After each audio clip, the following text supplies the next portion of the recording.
Gwen just called the meeting to order on Monday, May 11th, 6 p.m. Crosby, can you do roll call, please? Jason. Here. Mike. Here. Jake. Here. Jim. Here. Dale. Here. Eric. Here. Carolyn. Here. Craig. Here. Crosby here. This is an open meeting and it has been posted. Please join me for the Pledge of Allegiance.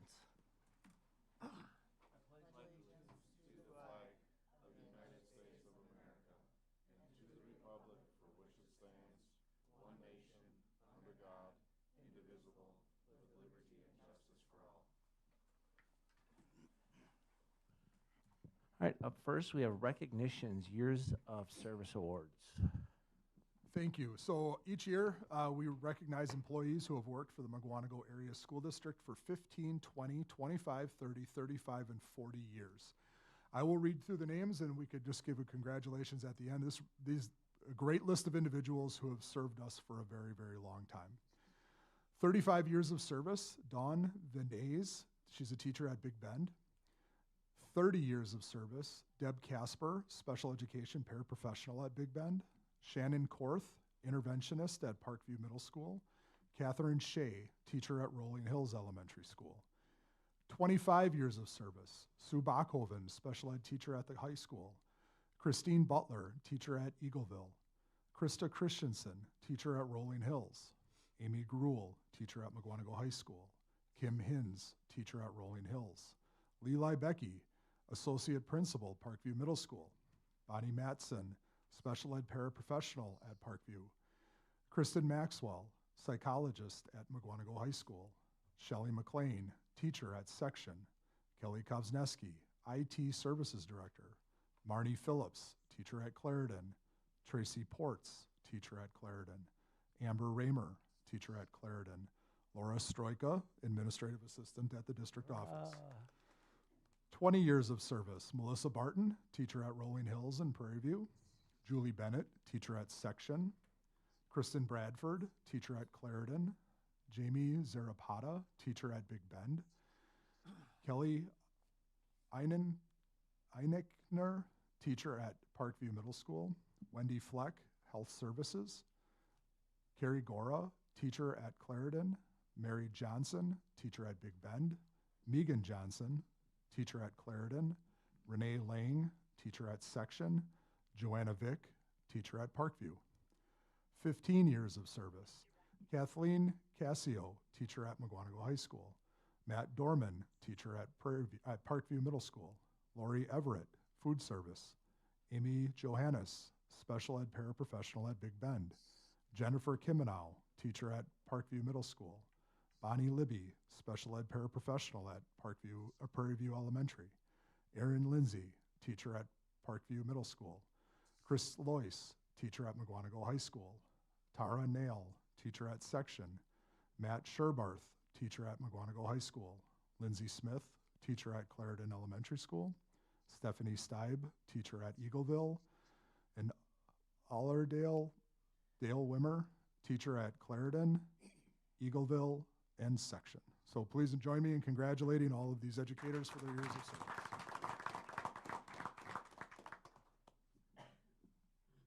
Okay, up next, we have the Parkview Middle School Student Report.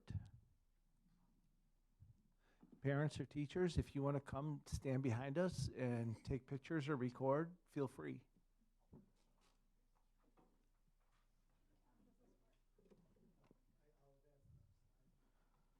Thank you for having us tonight. I brought 4 students with me tonight, Reagan, Gwen, Haley, and Alice, and they're going to lead us through the presentation. So, Mr. Krauthauser, if you could move forward one more slide.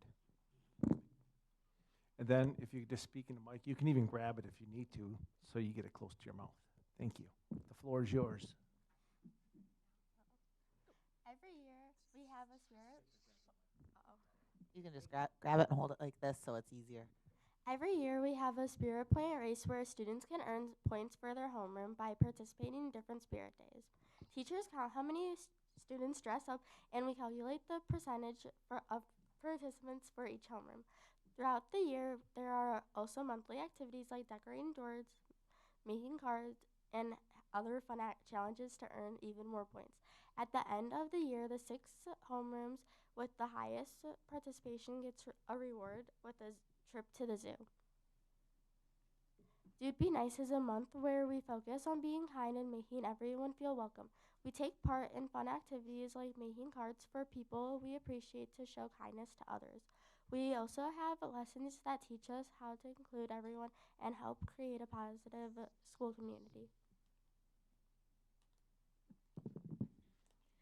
The Coin War was a fundraiser where our school collected money to support an important cause. This year we donated $1,754.69 to the Ronald McDonald House Charities. It was also a fun competition between homeroom alliances to see who could raise the most money. Dollar bills counted as positive points for each alliance, while coins counted as negative points. So if another alliance added coins to your bin, it lowered your total. It made fundraising exciting while helping others at the same time. WASC Conference. The 2026 Wisconsin Association of School Councils Conference was an amazing experience. Everyone had a great time meeting other advisors and student council members from across the state. This year, we were especially proud to have Ms. Pozolinsky recognized as the Region 4 Advisor of the Year. We also had students serving as Region 4 officers, Haley Hendricks as President, Gwen Dueck as Vice President, Reagan Bergman as Secretary. PVMS participated in many competitions at the conference. We were excited to earn state awards for our scrapbooking project and for our top project, the Spirit Point Race. Spring participation.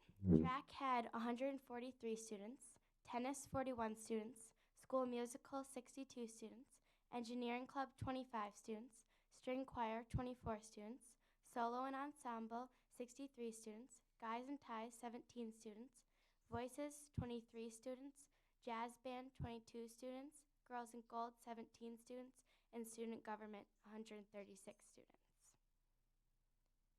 Alice in Wonderland Jr. A total of 62 PVMS students came together to bring Alice in Wonder Jr. to life, showcasing an incredible range of talent both on stage and behind the scenes. From acting and singing to set design, costumes, and technical work, their teamwork and dedication made the production a truly memorable experience for our school community. We are grateful for the strong support from students, families, and community members who came out to enjoy the show. Every year we hold an 8th grade celebration to recognize the end of our time at PVMS. During the event, students will have the chance to watch a movie, play games, dance, eat, and most importantly, spend time together. It will be a great opportunity for the 8th graders to socialize and connect with the people they might not have known before. The celebration will give students a chance to look back at their middle school experience and celebrate all their hard work with a fun and memorable night. 2 weeks ago, our 6th graders toured PVMS. A few 8th grade students guided them around the school and gave them a tour. After the 20-minute tour, they attended a short class where they learned helpful tips and tricks for succeeding in middle school. Then, the 6th graders had their lunch on their own without the 7th and 8th graders so they could feel more comfortable. The students really enjoyed the experience because it helped them get familiar with the building and better understand what to expect next year. Just to conclude, I just want to highlight a couple things that the girls talked about. So first of all, on the WASC conference, 3 of the girls next to me here were elected to region offices. So I believe there's 4 offices in our region, and Parkview has 3 of the 4 officers for the entire area of our state, including the advisor of the year, and the advisor of the region. So congratulations to those young ladies. The participation numbers we're pretty proud of. If you add up track, tennis, and the school musical that got done on Saturday, that's about a third of our school is involved in track, tennis, or the school musical, and we think athletics are a huge and activities are a huge part of the Parkview experience. And then the last slide here, the girls didn't know I added that one, so I thought I would just share that one because they didn't probably even know about this. But last week, Parkview and the district was awarded a Project Lead the Way Distinguished School for the 9th year in a row. So we're the only middle school in the entire state of Wisconsin that has been recognized for 9 straight years.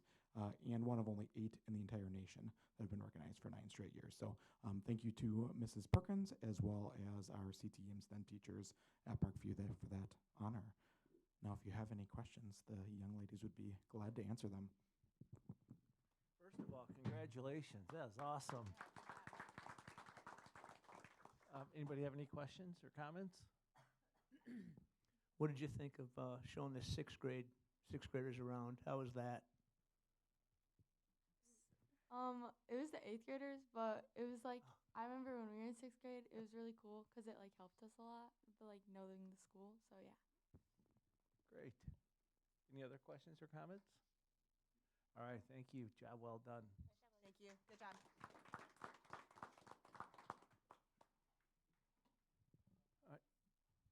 All right, we don't have any citizens' comments tonight, so we are going to move down to consent agenda. We are looking for the approval of the school board meeting minutes of April 20th, 2026. Are there any questions or comments? Hearing none, those are approved by consent. Moving on to finance and facilities.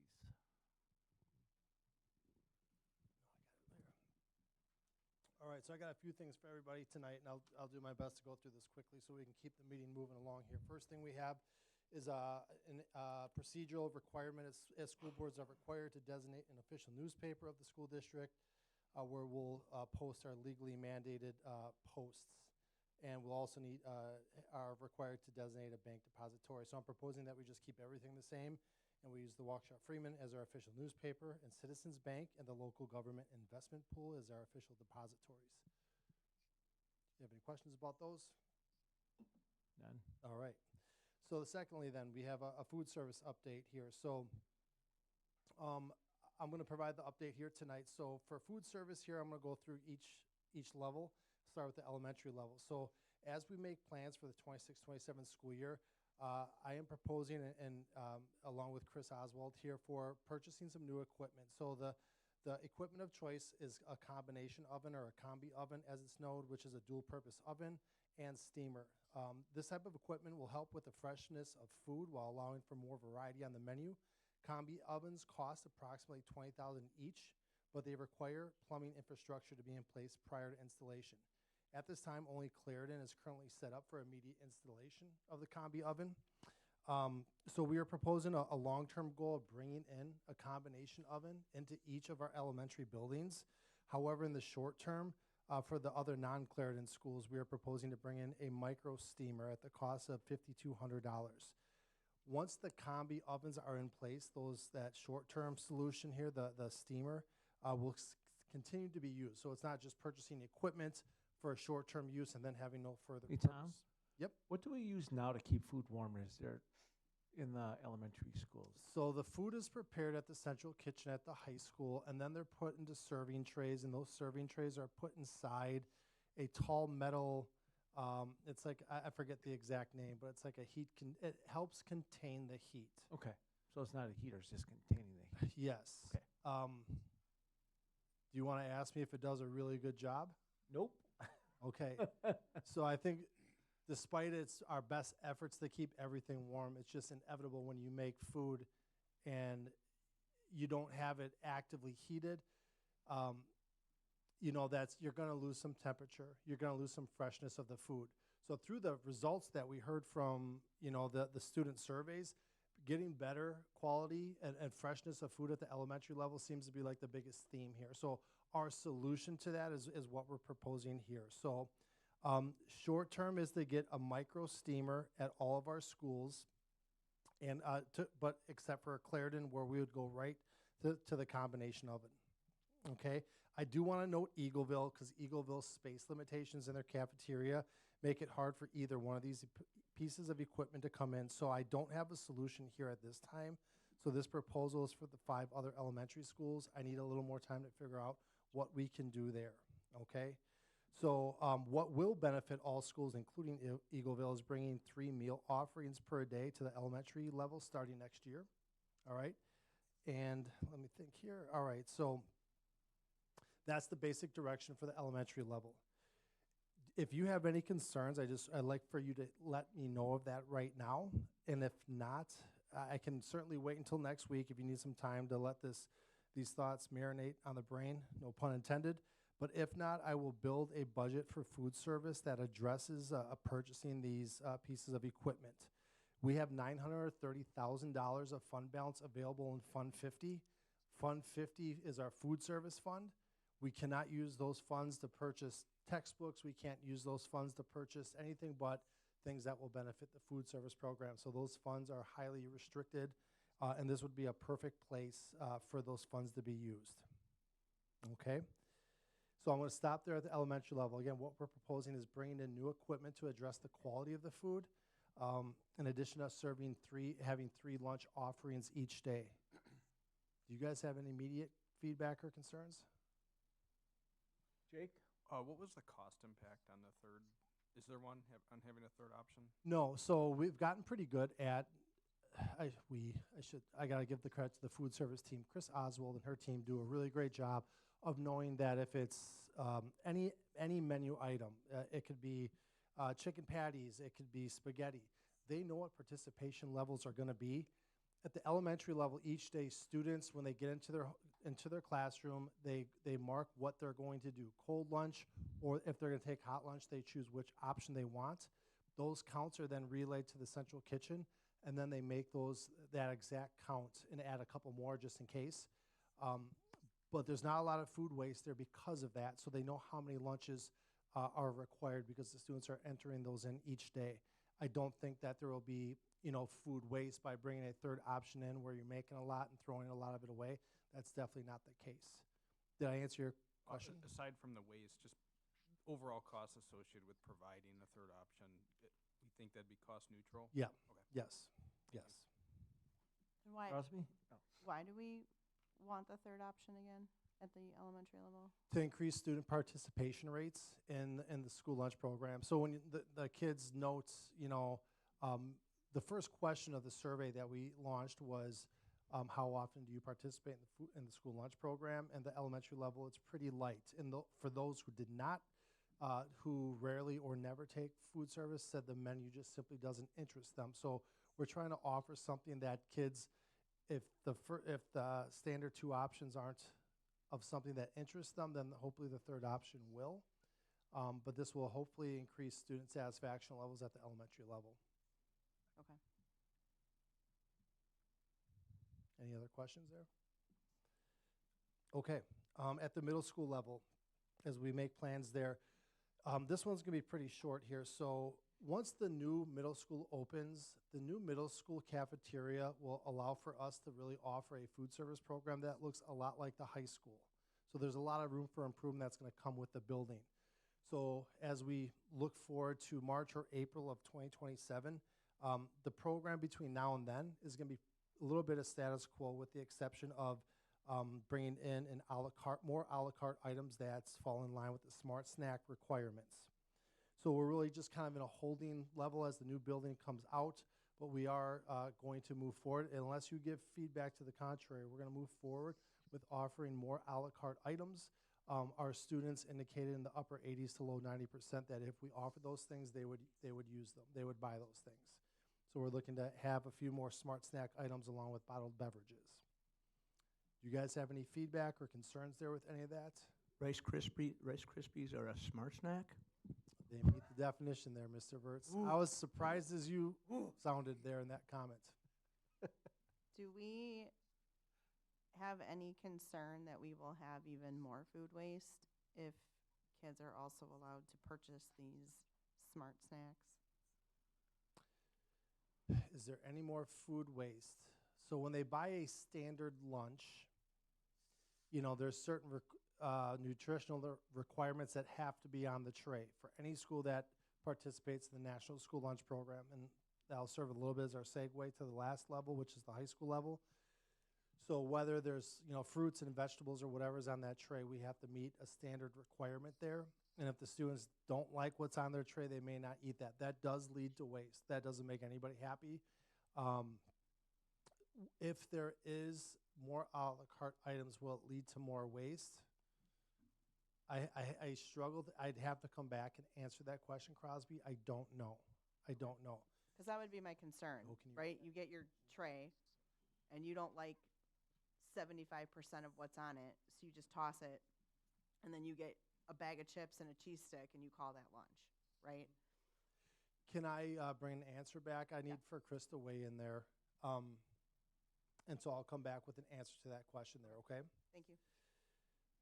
Middle school, anything else? Any other questions, concerns you might have right now? Carolyn? Kind of like the snack idea for the thought of kiddos that have track after school or whatever sport they have, and they need a snack before. They don't bring it from home, or that's kind of where they're picking it up and getting that snack. I don't know. I could see that a lot of kids doing that.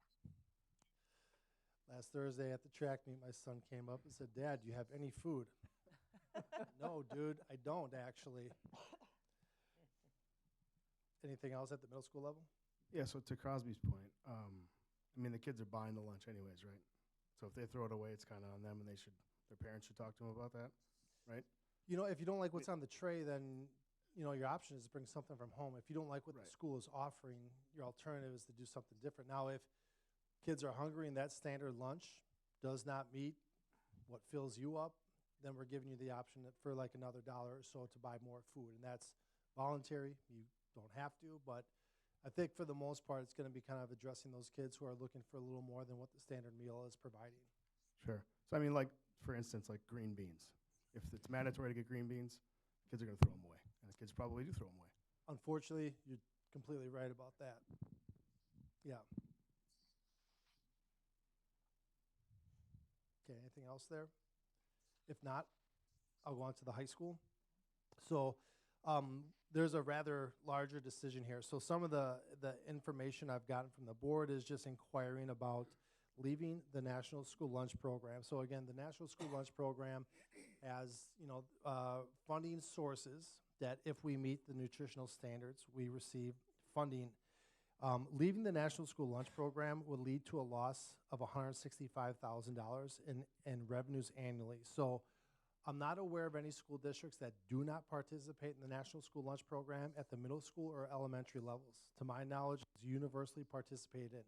The high school is where it's a little more optional. Regionally, I mentioned Muskego and Elmbrook as two school districts that do not participate in the National School Lunch Program. So if leaving the program would lead to that loss in revenues, however, it would alleviate the school district from having to meet some of these nutritional requirements. Portion size, restrictions go away, sodium content, certain things go away, and you can kind of start to cook more to what the kids perhaps are looking for. Now with that, it's going to lead to that loss in revenues, and those would have to be offset through increased lunch prices.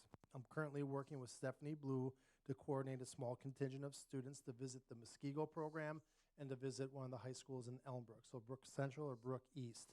Muskego has an outsourced program where they have a third-party vendor named Taher who provides their food service. And Elmbrook has an in-house model where their district employees mirror what we have.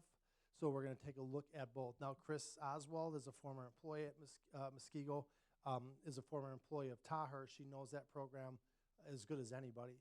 But what we're looking to do is get some students over there to visit each school and say, what is your feedback? How do you feel about this? And then we can get a little bit more direction there. But my question to you right now is, what is your timeline? We could implement something by 26, 27, by late August when school begins, or we can take students there, get some feedback, and delay this until potentially the start of 27, 28, if that's what you want to do. But I'm kind of asking you right now, what timeline are you looking for? I don't have a timeline, but I would like to check it out. Okay. I guess my personal, if you had asked me 3 years ago if we should get out of the school lunch program, I would have said yes. But now knowing that the nutritional guidelines have changed and we don't know what that's going to mean for school lunch, I think it would be smart to hold off for this upcoming school year and wait and see what those guideline changes are before we decide to leave the program. Okay. Thanks, Crosby. So Chris Oswald is the expert. What is Yeah. her recommendation? I don't think she has one at this time. There's a lot of different ways to deliver food service, and this is kind of direction we're looking for from the school board. So we can do it in either direction. I think going back to those food service survey results and listening to what the respondents said about just being cognizant of price onto students, onto families, and balancing that with providing more food that they want. There is no vegetable or fruit requirement that's going on the tray. So leaving the program will help you alleviate that waste because kids are only going to take what they want. Nobody's saying you have to take this or you have to take that. Kids can take what they want. You can do larger portion sizes. It just is going to cost a little bit more. It can work. No matter what, if we decide to go this route, it's going to take a little bit of a leap of faith because you can leave the National School Lunch Program and then go back to it. But you don't know once you increase the meal portion sizes and you make all those adjustments, how many kids are going to participate? Because that's going to drive, revenue and ability to cover that gap of that loss of federal funding. So it's going to say, hey, let's give this a try and see where this goes. Does that make It's a good sense? idea to wait for guidelines. Okay. But also, I think, to plan, I think we should start looking at that in case we do want to move.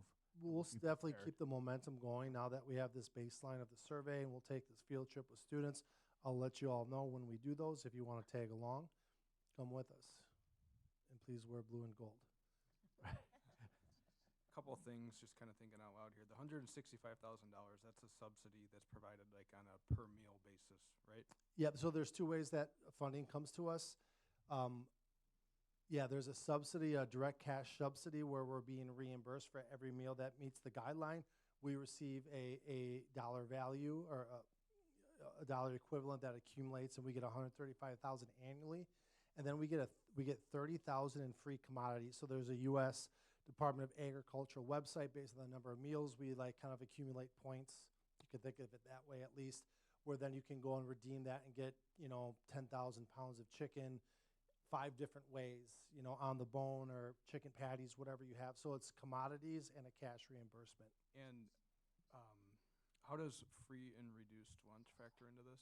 Or is there an effect?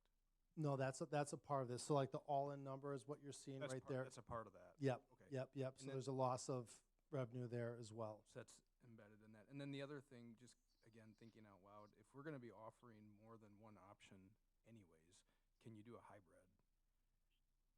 Where you have like option A, which meets all the requirements, and then you have option B, which No, because you can't offer, call it a la carte option. you It's a full can't meal. offer anything. If you're in the National School Lunch Program, you can't offer anything that competes with that food offering during the day. So basically, it's one or the other. Okay, thank you. Okay. Gooch? I agree, we should just wait on this.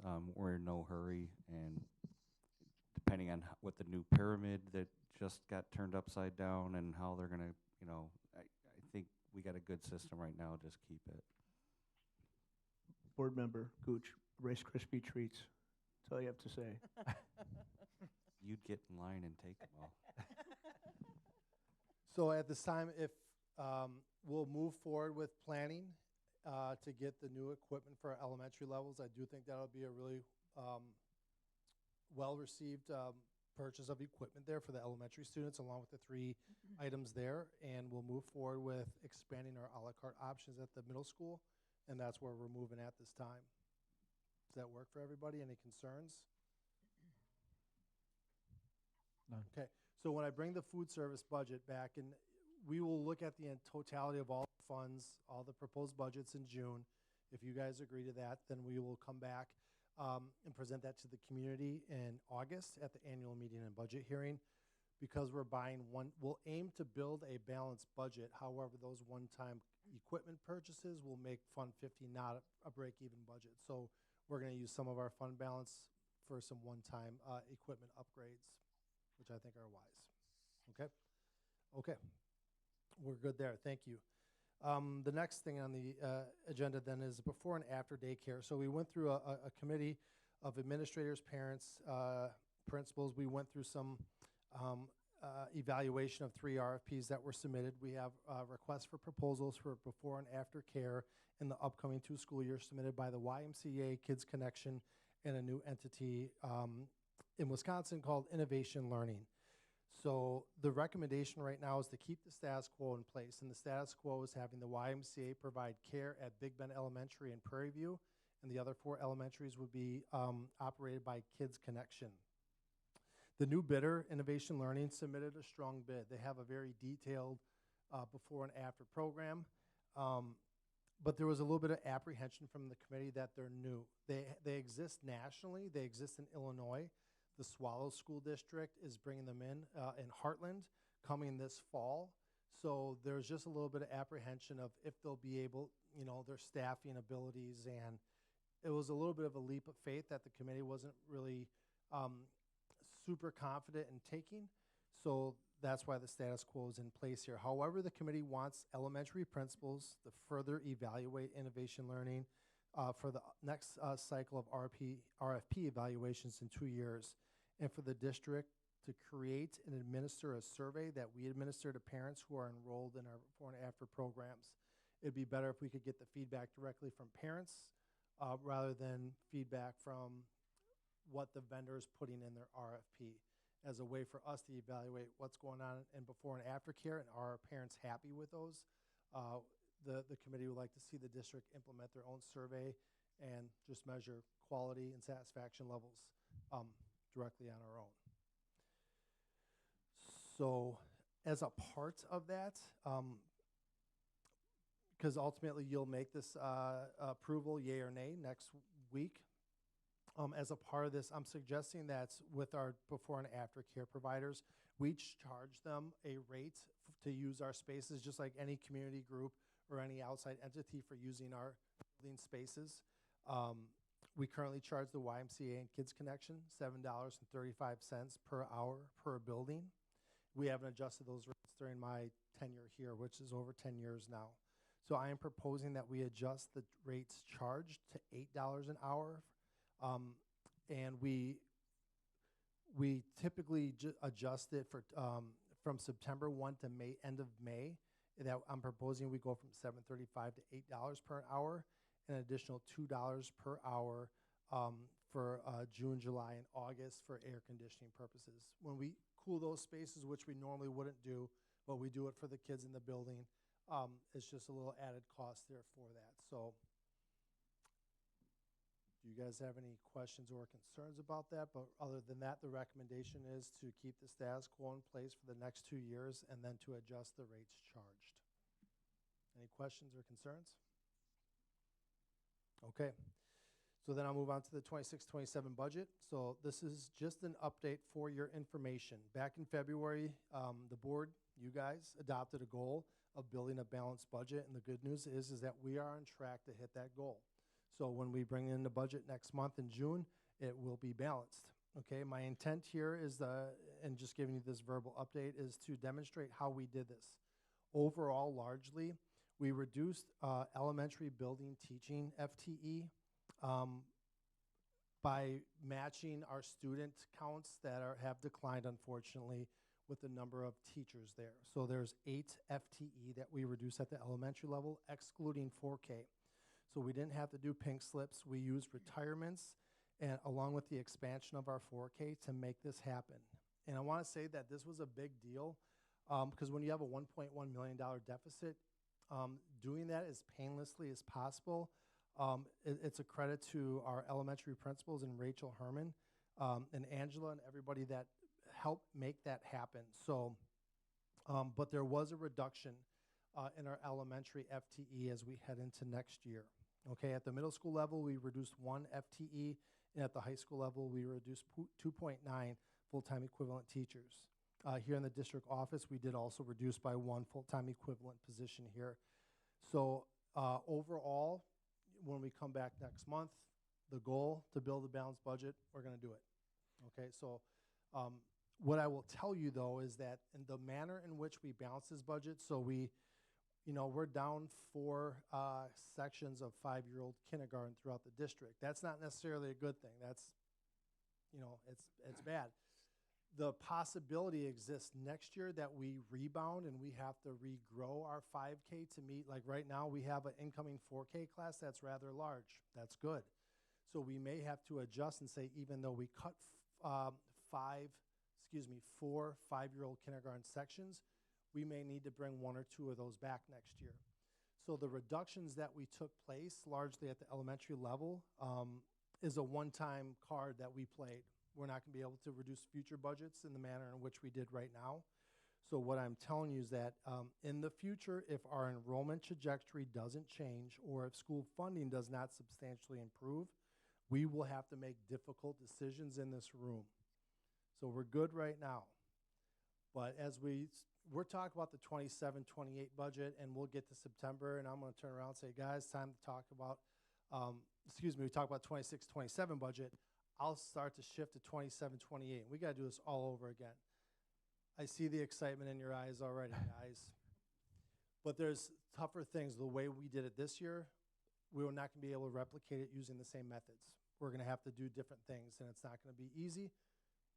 So I just want to let you know that we're going to hit the goal, which is good, but we have work in front of us that won't exactly be fun. Okay?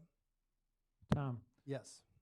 I know there's a reduction in enrollment, but how does the reduction in FTEs, how's that going to affect classroom sizes? Are they going to grow, stay the same? So you have, and Joe, please hop in if there's anything you want to. Joe, do you want to take a crack at that one first? Yeah, we are riding the declining enrollment pattern down. So what you're seeing is the number of kids, for instance, in the kindergarten classrooms, we have 100 and I think our 4K class this year is 177 students. Our kindergarten class this year was, Tom? I'm sorry, off the top of my head, I don't know. It's light though. Yeah, so when we move up, those classes are, the number of teachers is going to go down, but it's going to be commensurate to the enrollment in class. So we are going to stay within the class size policy that we talked about a year ago. We're not one of the school districts that's pushing class sizes way up. We're just riding that declining enrollment pattern downward. And that's what you see in these numbers here, both from classrooms to elective areas. That's how we're addressing this. Thank you. So one thing I just want to add here before we go to the next. Jake. I'm sorry. Go ahead. Real quick. So I see the reductions here.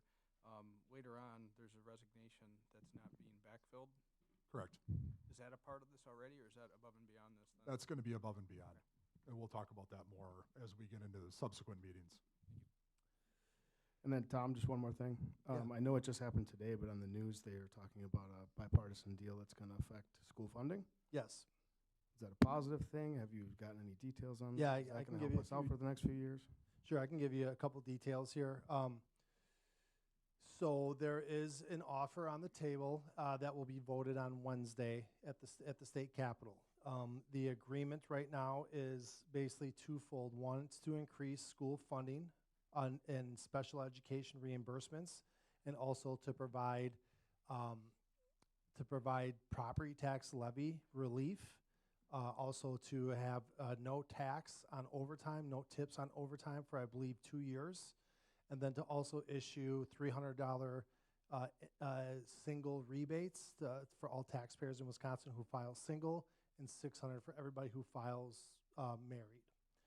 So I think that the objectives of the Republican legislature, the Assembly and the Senate, and the Democratic governor, I think everybody can claim victory here. So I think it's a really strong compromise. The details aren't completely out yet, but what is ultimately going to happen is, in terms of school funding, is that there's $300 million of school funding that will be made available for all public school districts in Wisconsin. My back of the napkin mathematics tells me that will be in the range of $1 million to $1.5 million. Had we known this information earlier, things would be different. I couldn't tell you if this funding is one-time in nature, because subsequent biennial budgets are going to affect this. So I don't know if this is just, hey, one-time help, here you go. This budget surplus is certainly a one-time source of funds, so I don't know that they're going to sign on for future budget years to say, hey, we're going to give you this increased funding and we're going to keep it. I think to build smart budgets, we should regard this as one-time help and not indefinite help. But all in all, I think with school districts getting additional funding, along with property tax relief, I think that it's good for everybody. I applaud Madison. That's just my opinion. It's been a while since they worked together. Yeah, It's good to see. Good compromise here. The one thing I want to add, I'm sorry, is there anything else there that I just want to add one more comment then about the 26-27 budget? And just- T-Card, this will not affect our taxpayers. Sometimes when they give our district money, it affects our taxpayers. This will not, correct? No, so let's say we issue a $32 million tax levy.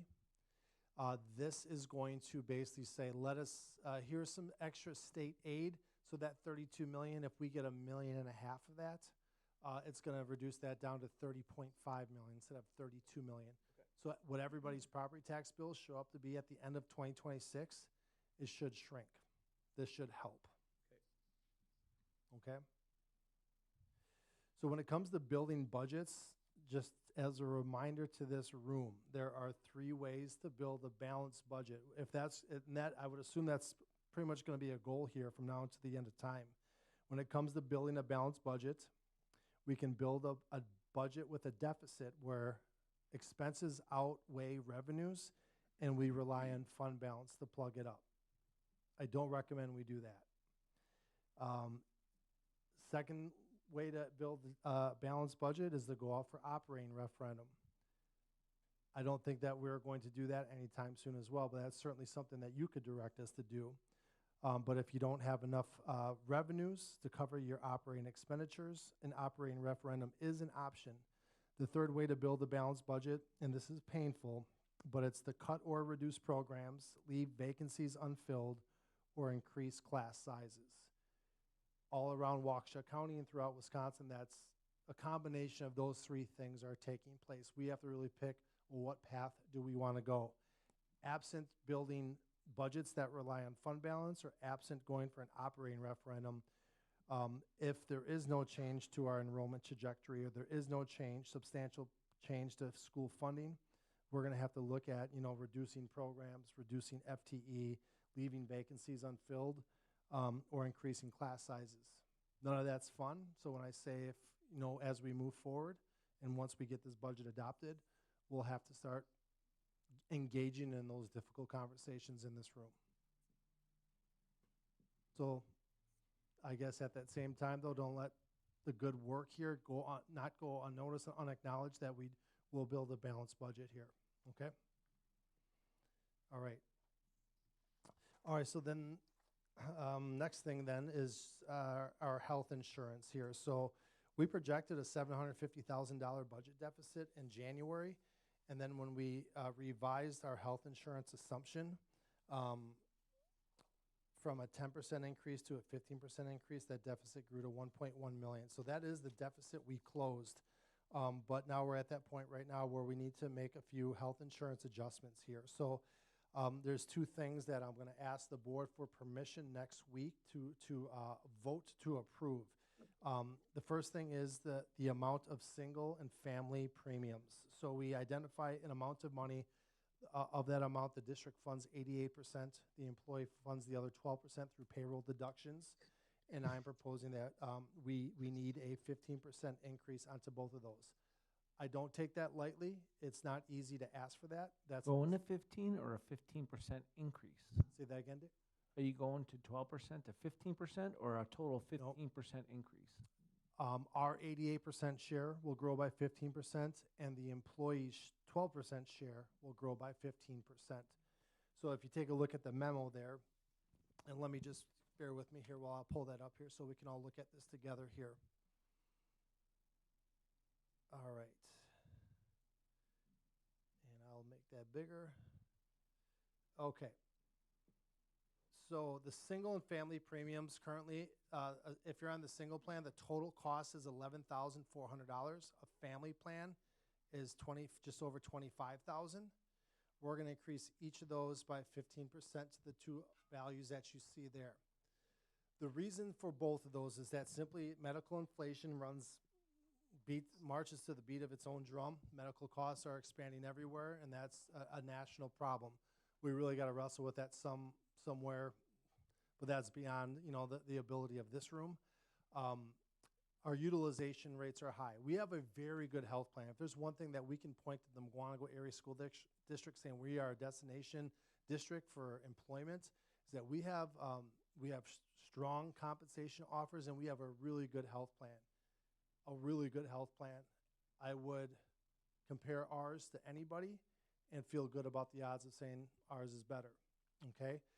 With that, though, it does have increased utilization. So just between the general cost, the inflation of medical services, along with the utilization of our folks addressing the healthcare needs that they have, I'm asking for this increase here, okay? So I have this built into the budget currently.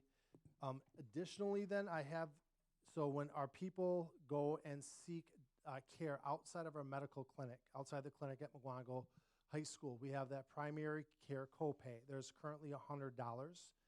We are proposing to increase that to $150. Primary care, there are free options. The clinic does exist.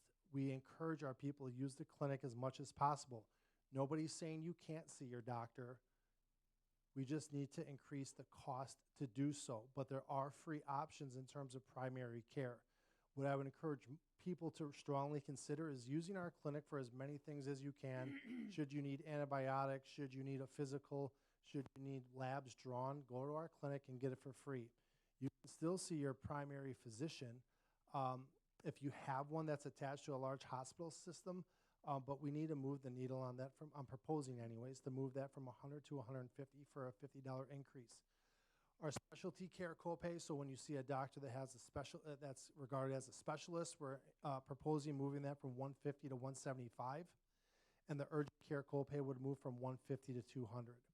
We need to situate that urgent care copay to be more than the primary care, or else people, if they were priced the same, people would just say, I'm just going to urgent care.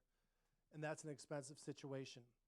Sometimes if you go to urgent care and they're really busy, they'll move you from urgent care to the emergency room, and now the cost went from one thing to something completely different. Craig? So funny you talk about urgent care. We talked about this today at work. Ours is $1,200. That seems like a pretty good deal. When I said I would compare our plan to anybody's, like, I get it. A teacher's never going to get really rich working in this district. That's not a secret anywhere. You know, but in terms of the benefits, if there's one thing that is strong, I would point to this right here. We do like telehealth. Because we just switch, I'm just talking about like our home insurance. Like the telehealth we do, they don't even, it's not even video anymore. You're just basically texting back and forth. And so we currently use Doctors on Demand, and that's a free option as well. Certainly that has limitations, right? If you're actively bleeding, telehealth is not your option. Right. But you can do it for certain things at certain times. It makes sense. Sore throat, you know what I mean? Like, yep. I'm just saying the advantages, like I try to look at the positive. Who wants to go to the doctor and sit in the office, urgent care for an hour or two, when you can just pop on telehealth and you have your prescription in 30 minutes? Yeah, I mean, if you got a child and you know, hey, this is a rash, there's an antibiotic that's needed, and our clinic isn't open until Monday, Doctor on Demand is the way to go. Again, it has a time and a place. Right. And there's times when so we do have a free virtual option. Tom, I don't see emergency room on there. We're not, so the urgency copay is $500. We're not proposing to adjust that. I'm just simply showing you what is the changes on the screen right now. Thank you. So I took us through the urgent care copay. The chiropractor copay is currently $25. We're proposing moving that to $50. We do have a number of free options, so those tier 1 options where we get better prices. By moving that chiropractor copay from $25 to $50, we feel that we can get more people steered into tier 1 options where we get more favorable pricing. Not all chiropractors bill the same, so we find those that we like, whose rates are good, whose quality of work is effective, and then we want our folks to go there. So by moving the copay, we think we can get better steerage without taking away choice. You can go to that, chiropractor you have a relationship with, but we're asking for increased commitment of funding there, share of the cost there from the person seeking the chiropractic care. Physical therapy copay, likewise, we have a really strong relationship with Freedom Physical Therapy. They have multiple locations throughout the Milwaukee area. We use Wes Cocott and his team here down by Badger Burger a lot, and they do really good things. I can speak from personal experience there. So we do have $0 options, but for those who want to seek a non-$0 option, we're asking to move the copay from 50 to 100. Likewise, with MRIs, we have two entities that we work with strongly. We work with MH Imaging, and we also work with Smart Scan. The current copay for an MRI is $500. We're asking to move that to $750, knowing that our people still have $0 options. So even as we move these, we're really just trying to create better steerage into our tier 1 options where we control the costs much more. And then lastly, outpatient procedures for, your in and out surgeries. It's not an overnight admission. Moving those, again, we have a lot of tier 1 options for outpatient procedures, moving that copay from $500 to $750. In all of the above examples, I think that there are a lot of $0 options. So this creates for Olivia's job to say, here's your options. We think more people will take tier 1 options. So in total, that's what I'm proposing to you right now. Crosby? Oh, sorry. Do we incentivize our staff to not take our insurance? Yes, we offer a $3,000 cash in lieu offer. So if you decline the offer of health, that's an additional $150 per paycheck. Would we consider potentially increasing that to move more people off of our insurance? So there's a number of different ways in which we could save money as a school district. I would ask that we really consider like what the end game looks like. So I'll answer that question, but let me bring up a different example. Many of you are maybe familiar with spousal carve-outs where, hey, we'll insure you, but if you have a spouse, they cannot be on the plan. Some districts do that, and I don't think those types of things make teachers say, that's a place I want to work. Now, if we are in very dire situations, we could water down the quality of our health plan, make spouses leave, and that's one route that we could go. As a self-funded entity, with the rates that I'm proposing up top here, so the $13,000 for singles and the $28,800 for families, for every single and every family, we have about 100 and some odd singles and about 280 family plans. When we look at the mathematics of the rates of participation and the rates that we're funding, we need to basically generate $9.5 million to handle next year's costs. If we were to say move the number from 3,000 to 4,000, what would likely happen is a lot of healthy people would say, take the 4,000, we're out of here. And then we find ourselves saying we don't have enough money. It's a slippery slope balancing act of saying we need to target 9.5 million. And we're kind of hitting that equilibrium point. We would move our equilibrium point off so that we could offer $4,000, which more people may take. But then we would find ourselves saying, guys, we got to increase rates by 25%, and I'm making that number up to cover the people who do remain on the plan. And that might create a health plan that's just really, really, really expensive, as if it isn't already. And that's just a general statement on all health care in the United States of America. But we could certainly study that, but I think that ball keeps bouncing and the ramifications might be there that we don't necessarily like. So you think you're saving money on one hand, but you're turning around and increasing rates onto existing people who need your health care, saying, holy cow, MASD, I can't do 25% increase in 1 year. I know we need the health care, but it's a consideration that we would have to keep in mind. Does that make sense? Mm-hmm. Okay.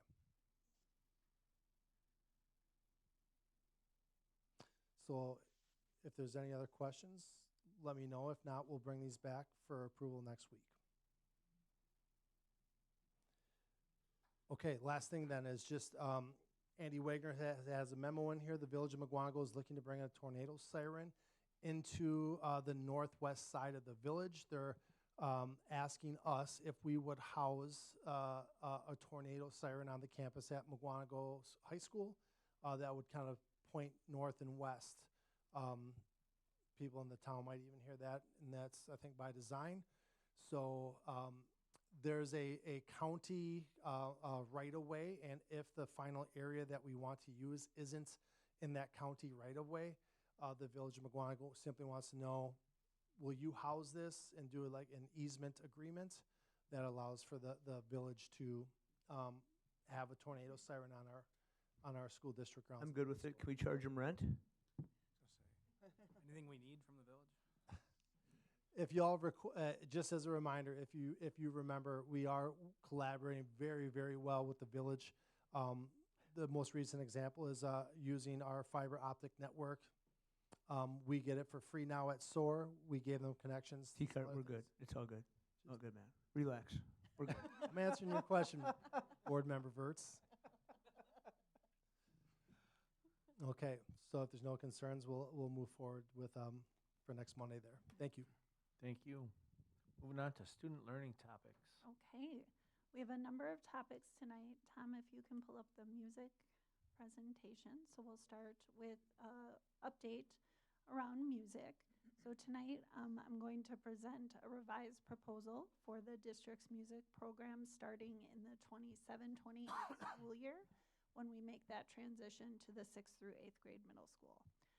So the revised proposal tonight is going to reflect input from a variety of stakeholders. So we'll start out by just reviewing the proposal that was presented in April. Then we'll go over that revised proposal and review some challenges of the revised proposal. So on the screen, you can see what we are calling proposal number 1, which was the proposal that was presented in April. So I will just briefly review with you what this proposal is. In this proposal, orchestra begins at the elementary level in 5th grade, and then our entry point for band and choir is 6th grade. And we discussed in April the reasoning behind that. Our orchestra team felt that it was very important for a variety of reasons to begin orchestra in elementary, whereas our band team was comfortable with a 6th grade start. In this proposal, our elementary orchestra would have 2 touch points per week. They would have 1 pull-out lesson, which would be 20 minutes per week. That would occur coming out of academic time, and then they would have 1 large group rehearsal that would occur during the lunch recess. So for the pull-out lesson, we did put some additional parameters in place in order to minimize disruption to instruction. Then when we move to the secondary level, band and choir would be taught in the 2-to-1 co-teaching model. There would not be any pull-out lessons. In this model, the students would receive their lessons for band and choir during the regular class time. For orchestra, we would not be able to provide the 2-to-1 teaching model due to prioritizing elementary orchestra lessons. So lessons would occur in a pull-out model 3 times per quarter. Again, we would have parameters in place to minimize loss of instruction. And then we are continuing to recommend making 7th grade music optional. As a reminder, we are required to provide that through 6th grade by the state. Currently, we do require music at the 7th grade level, but are proposing to make that optional. And then finally, based on feedback from some board members, we can explore the club option at the elementary level as well. Next slide, please. Can I ask you a question? Like the club model, like if we do an elementary school, does that really need to be like on the slides, or is that something they just do on their own? How does that work? I think it could be either. So it just depends. I think when we're talking about the club level, we've been talking about it as something that occurs outside of the school day. So there are a few different ways to do it. Sometimes a club model could be something that is taught by an instructor that is a community partner or someone that is not one of our teachers. It could also be that we're providing it outside of the school day, but with our school staff. So I think there's a number of different ways to do it. Are they willing, is our staff willing to do something like that for the elementary school, just to keep band in elementary school? Because I really do think it's so much beneficial when they're starting young. So when we met with the team and we worked through the process with our teacher team, the preference was to not utilize the club model and to have it be curricular. So when it is a club model provided by someone else, they are not controlling the curriculum that is taught. So their preference was for it not to be a club type model, but rather to be instruction that is provided by our teachers. And they're willing to do that? Before and after school? Yes. I think that is something we would have to see their interest Okay. in that if they're able to do Okay. that with other commitments they have.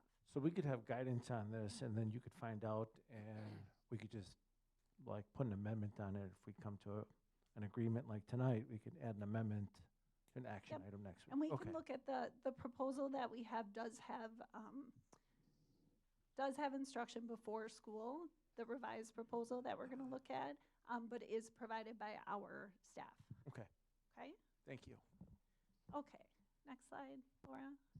Okay, so after presenting that first proposal, we did receive several questions from various stakeholders, so I'm just going to review those with you. One of the questions was, what does it look like if we had no pull-out lessons for orchestra? Because the recommendation we had given still had those pull-out lessons. So this is something that can be done. However, there are some significant barriers, and we'll talk about that tonight because we do have that proposal for you tonight. Another question was, can we explore a partnership with the community education program? We absolutely can explore that, and we'll do so. Another question was, what proposal do the teachers recommend?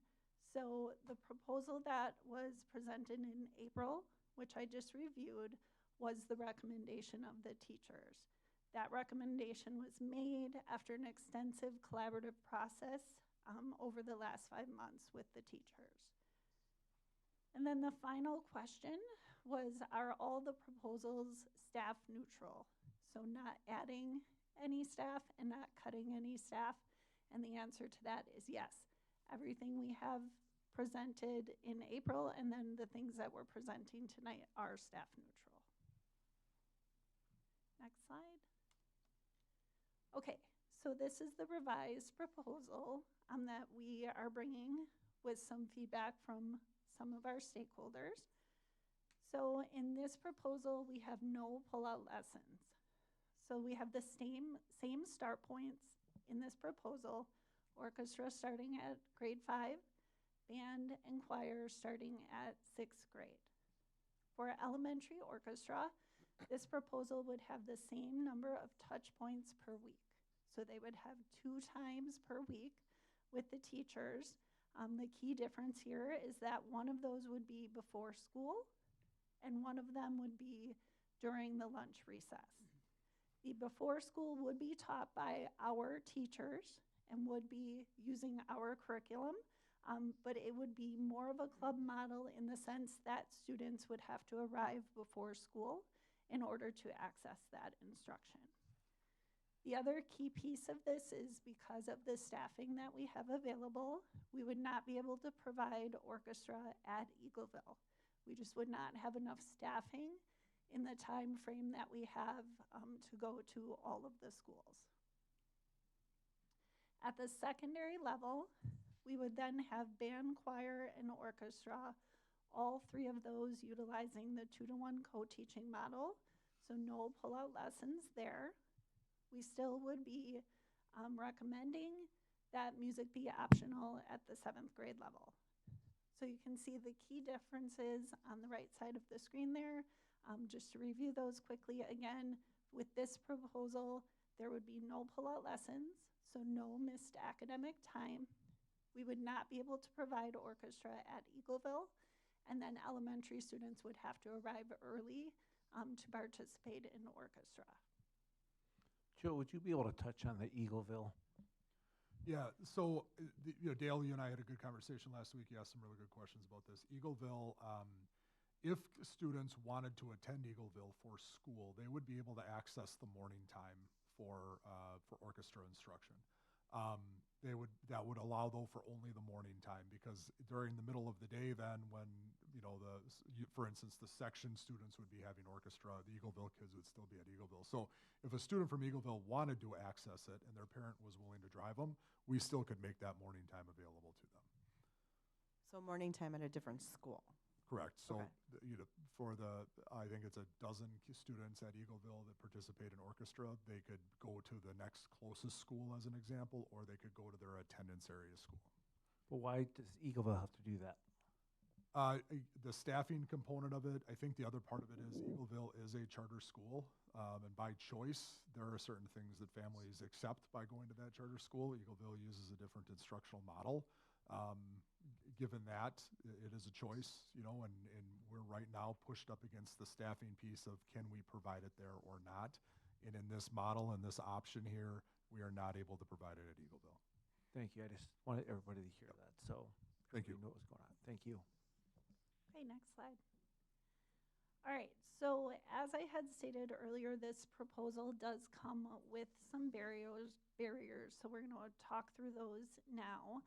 And in doing so, I just want to explain to you the scheduling process and show a couple mock-ups of schedules so that you can see some of the challenges that are presented to us when we have this proposal. So at the top of the screen, you can see kind of the general steps that we go through in the scheduling process. So at the secondary level, our first step is that students select their courses. Then the administrators work with Rachel and I to evaluate the selections that the students have made to see how many sections we need for each course, and then determine the master schedule. And then staff are assigned based on that schedule to courses, grade levels, and buildings. So that's kind of the simple way to explain it, but if you take a look at all of the bullet points underneath there are numerous considerations that go into building the master schedule.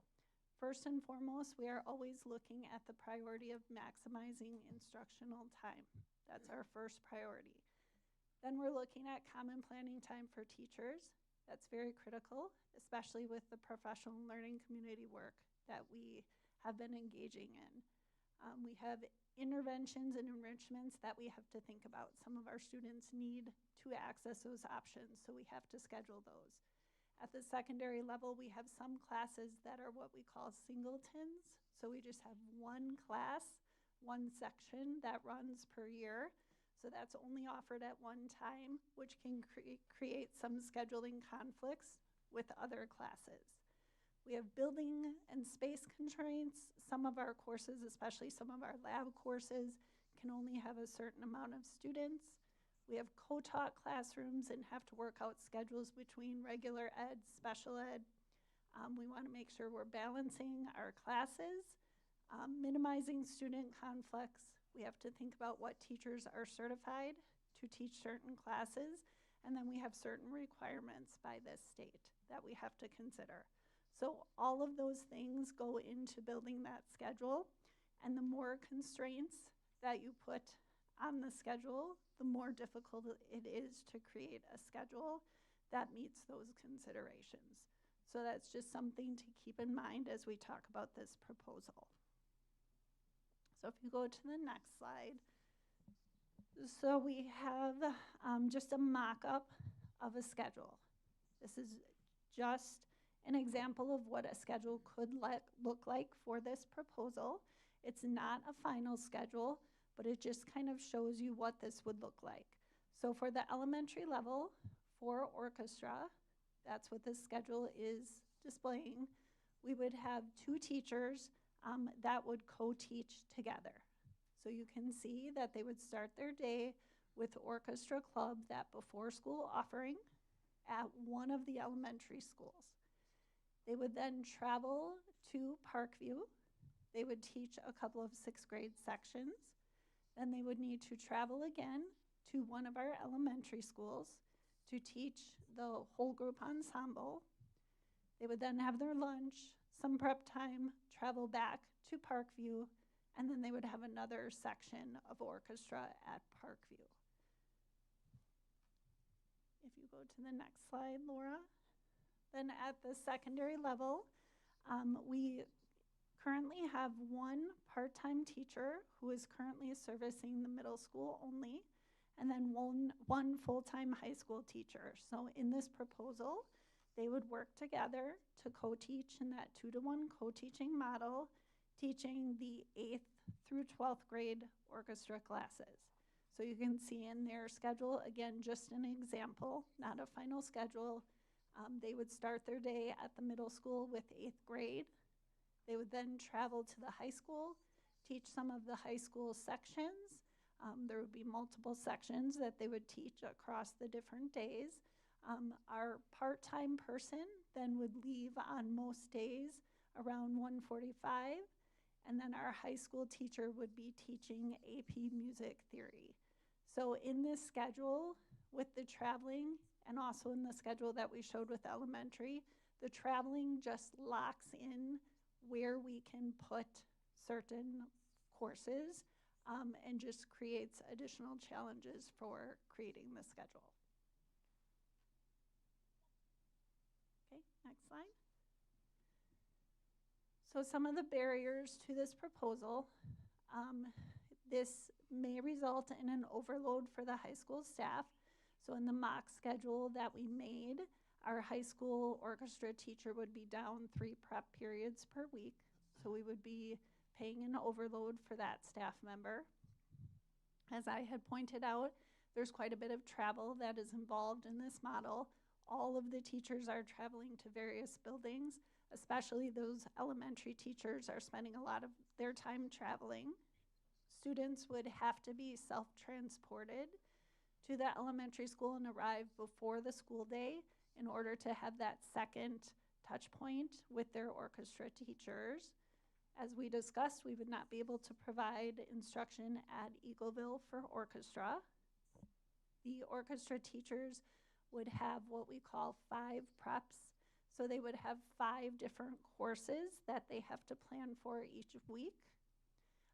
Common planning time for our co-taught classes would be essential. However, the challenge that comes with that is that now takes priority over some of those other schedule considerations that I talked about.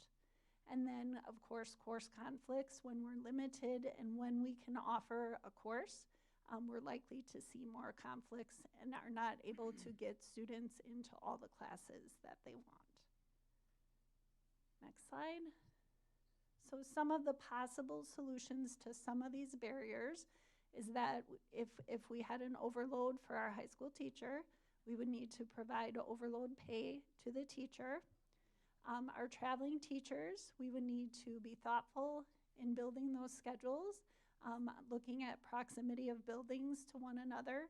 So for example, we would likely not want to service Prairie View and Big Bend the same day. They would be traveling more during their day.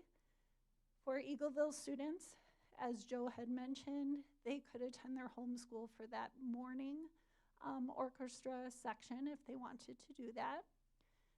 For course conflicts, we would have our counselors and our team meet with impacted students and families to discuss alternative course options. And then we would want to make sure that we are protecting common planning time for our core area teachers in our co-taught classrooms. So then just a final summary of the revised recommendations. So for elementary, again, we're looking at a start for orchestra at 5th grade. Lessons in the whole ensemble would be provided without missed academic time. General music would be taught in 4K through 5th grade. Next year we are expanding 4K with those 10 sections. So we would have general music taught at those levels. And then Eagleville would not receive orchestra or band instruction. For the middle and high school, both of those would use the 2-to-1 co-teaching model for band, orchestra, and choir. For the middle school, our general music would remain the same. We are still recommending not requiring music in 7th grade. And then we would be looking at offering an intro to band class in 7th grade to offer additional access to band. At the high school level, we are also recommending allowing students to earn half of their credit toward their physical education requirement through participation in marching band and show choir. Next slide. So finally, next steps here. So one of the things that we are going to continue to work on with our teacher team is finalizing the metrics of success for the music program.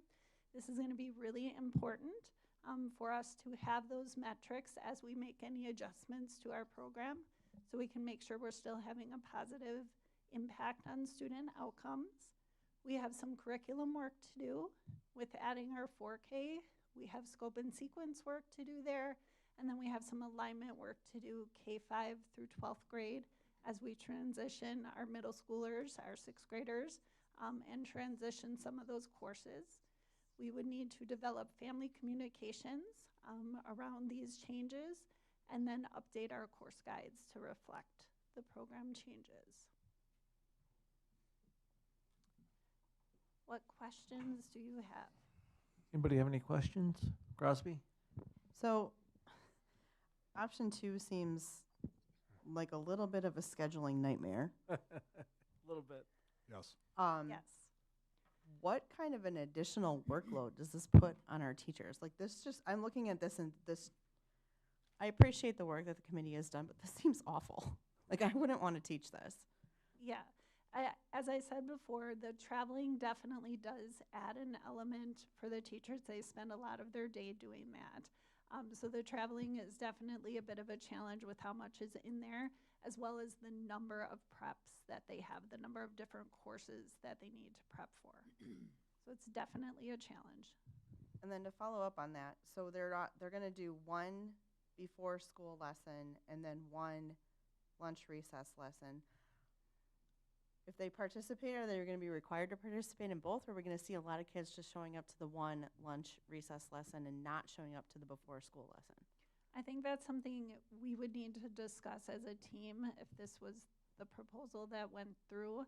I think our recommendation as a team would be that they need to participate in both because, again, the curriculum is such that it would be difficult for them to have some kids that aren't there. It's going to create a very unbalanced ensemble. Seems like a mess. Yeah, That's really going to impact participation then. correct. Okay. Jason? I feel like this is somewhat of a rhetorical question, but is there a preference by our music staff on these proposals? Yeah, I mean, the committee that worked put proposal 1 together, and I that's. mean, are we talking 90-10, 99-1? You know, I think just like we saw with what came out of the state today, you know, I mean, I think that the proposal was collaborative and there were compromises made to get to number 1. And I think that the staff that was engaged in that felt that that is something that they could live with or that they were in favor of. You know, I think that that's where most trended. I think there were some that still had reservations about it, but option 1 was the option that that team put together. Thank you. Jim, are you there? Yes, sir. I'm going to go around, and because I think we need to give like a good direction. Do you have any questions, and what option would you like to see? Me personally, Yes, sir. option 1. Do you have any questions on that? Nope. Okay. Gooch? Well, I'm not thrilled about the latest version of the no pullout one. I wish there was a better way to do it because it does sound like a nightmare.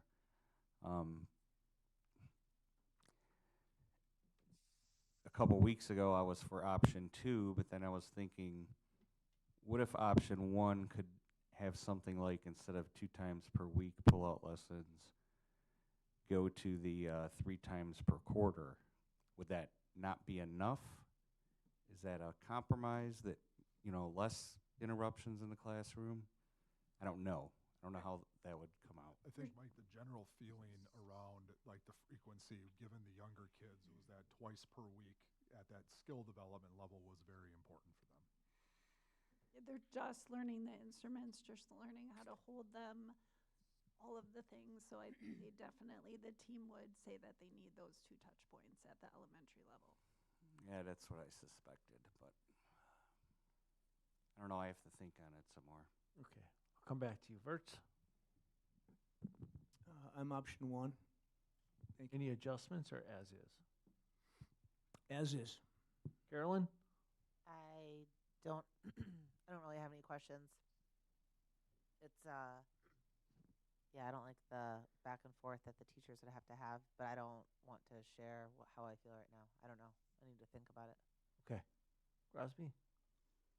I think option one, as of right now, in the situation that we are in, is the best compromise. Jake?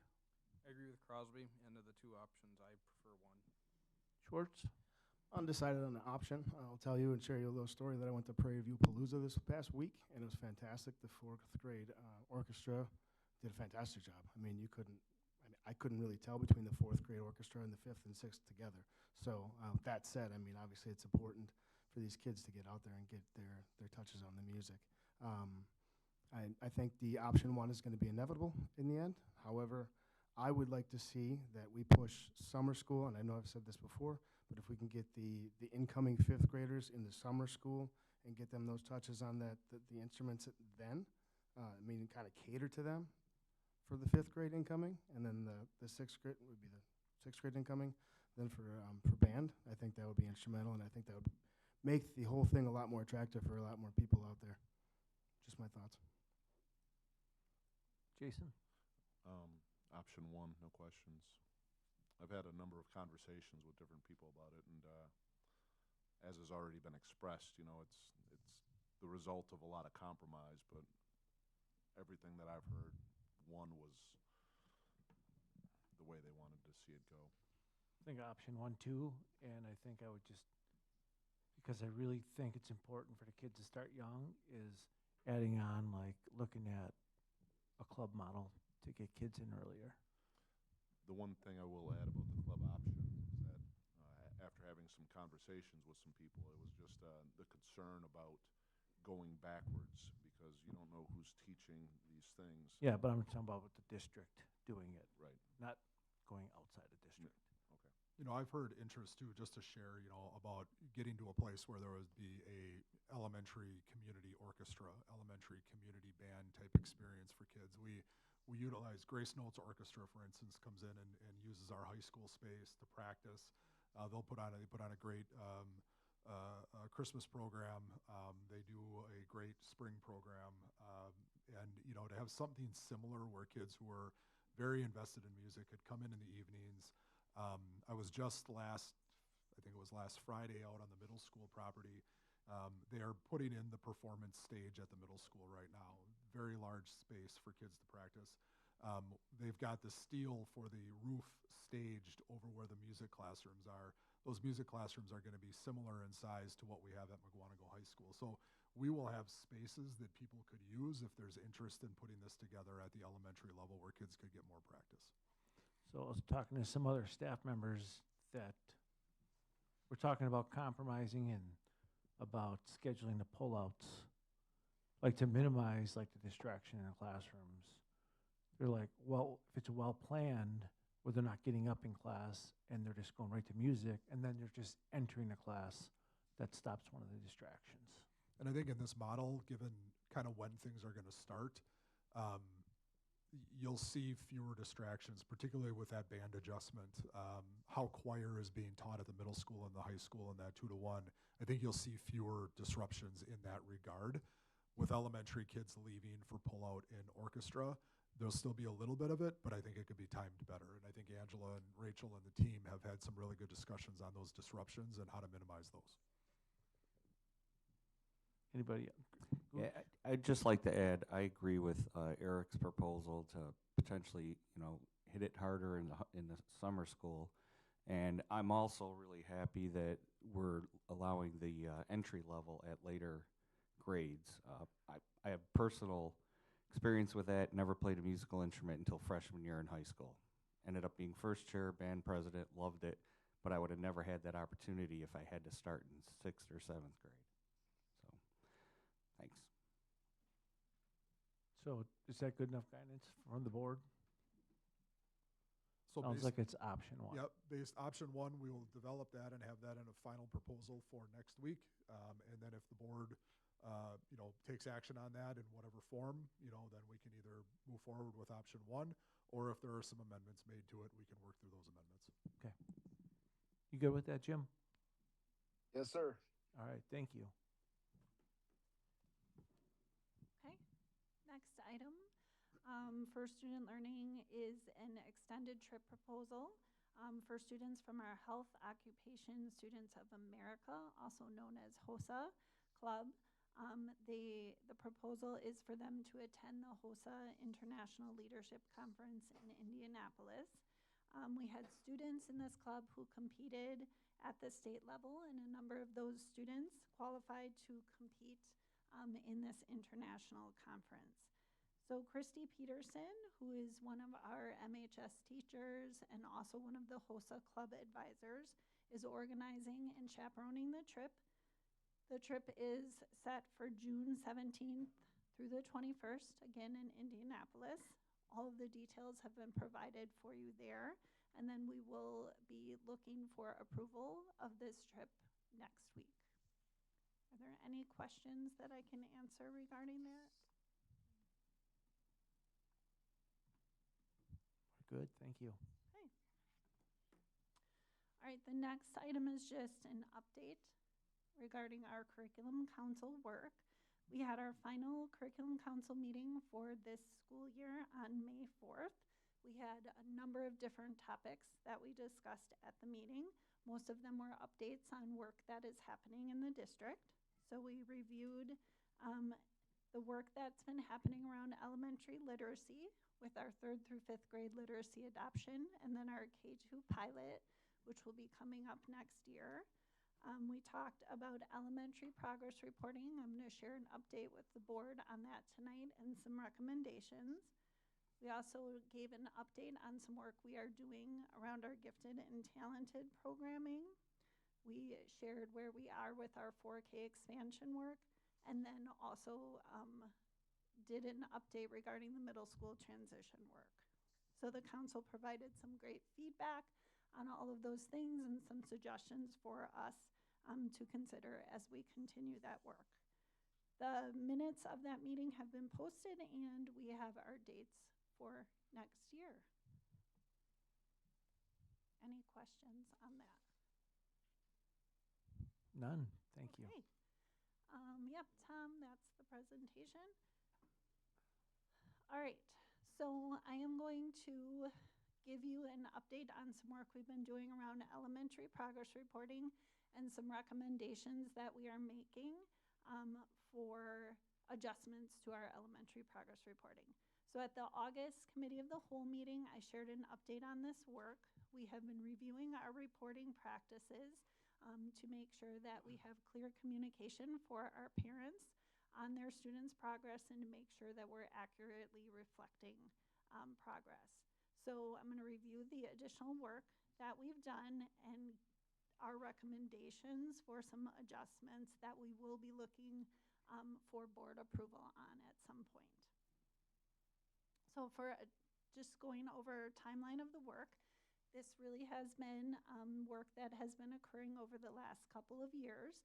We started in the fall of last year really reviewing our current practices.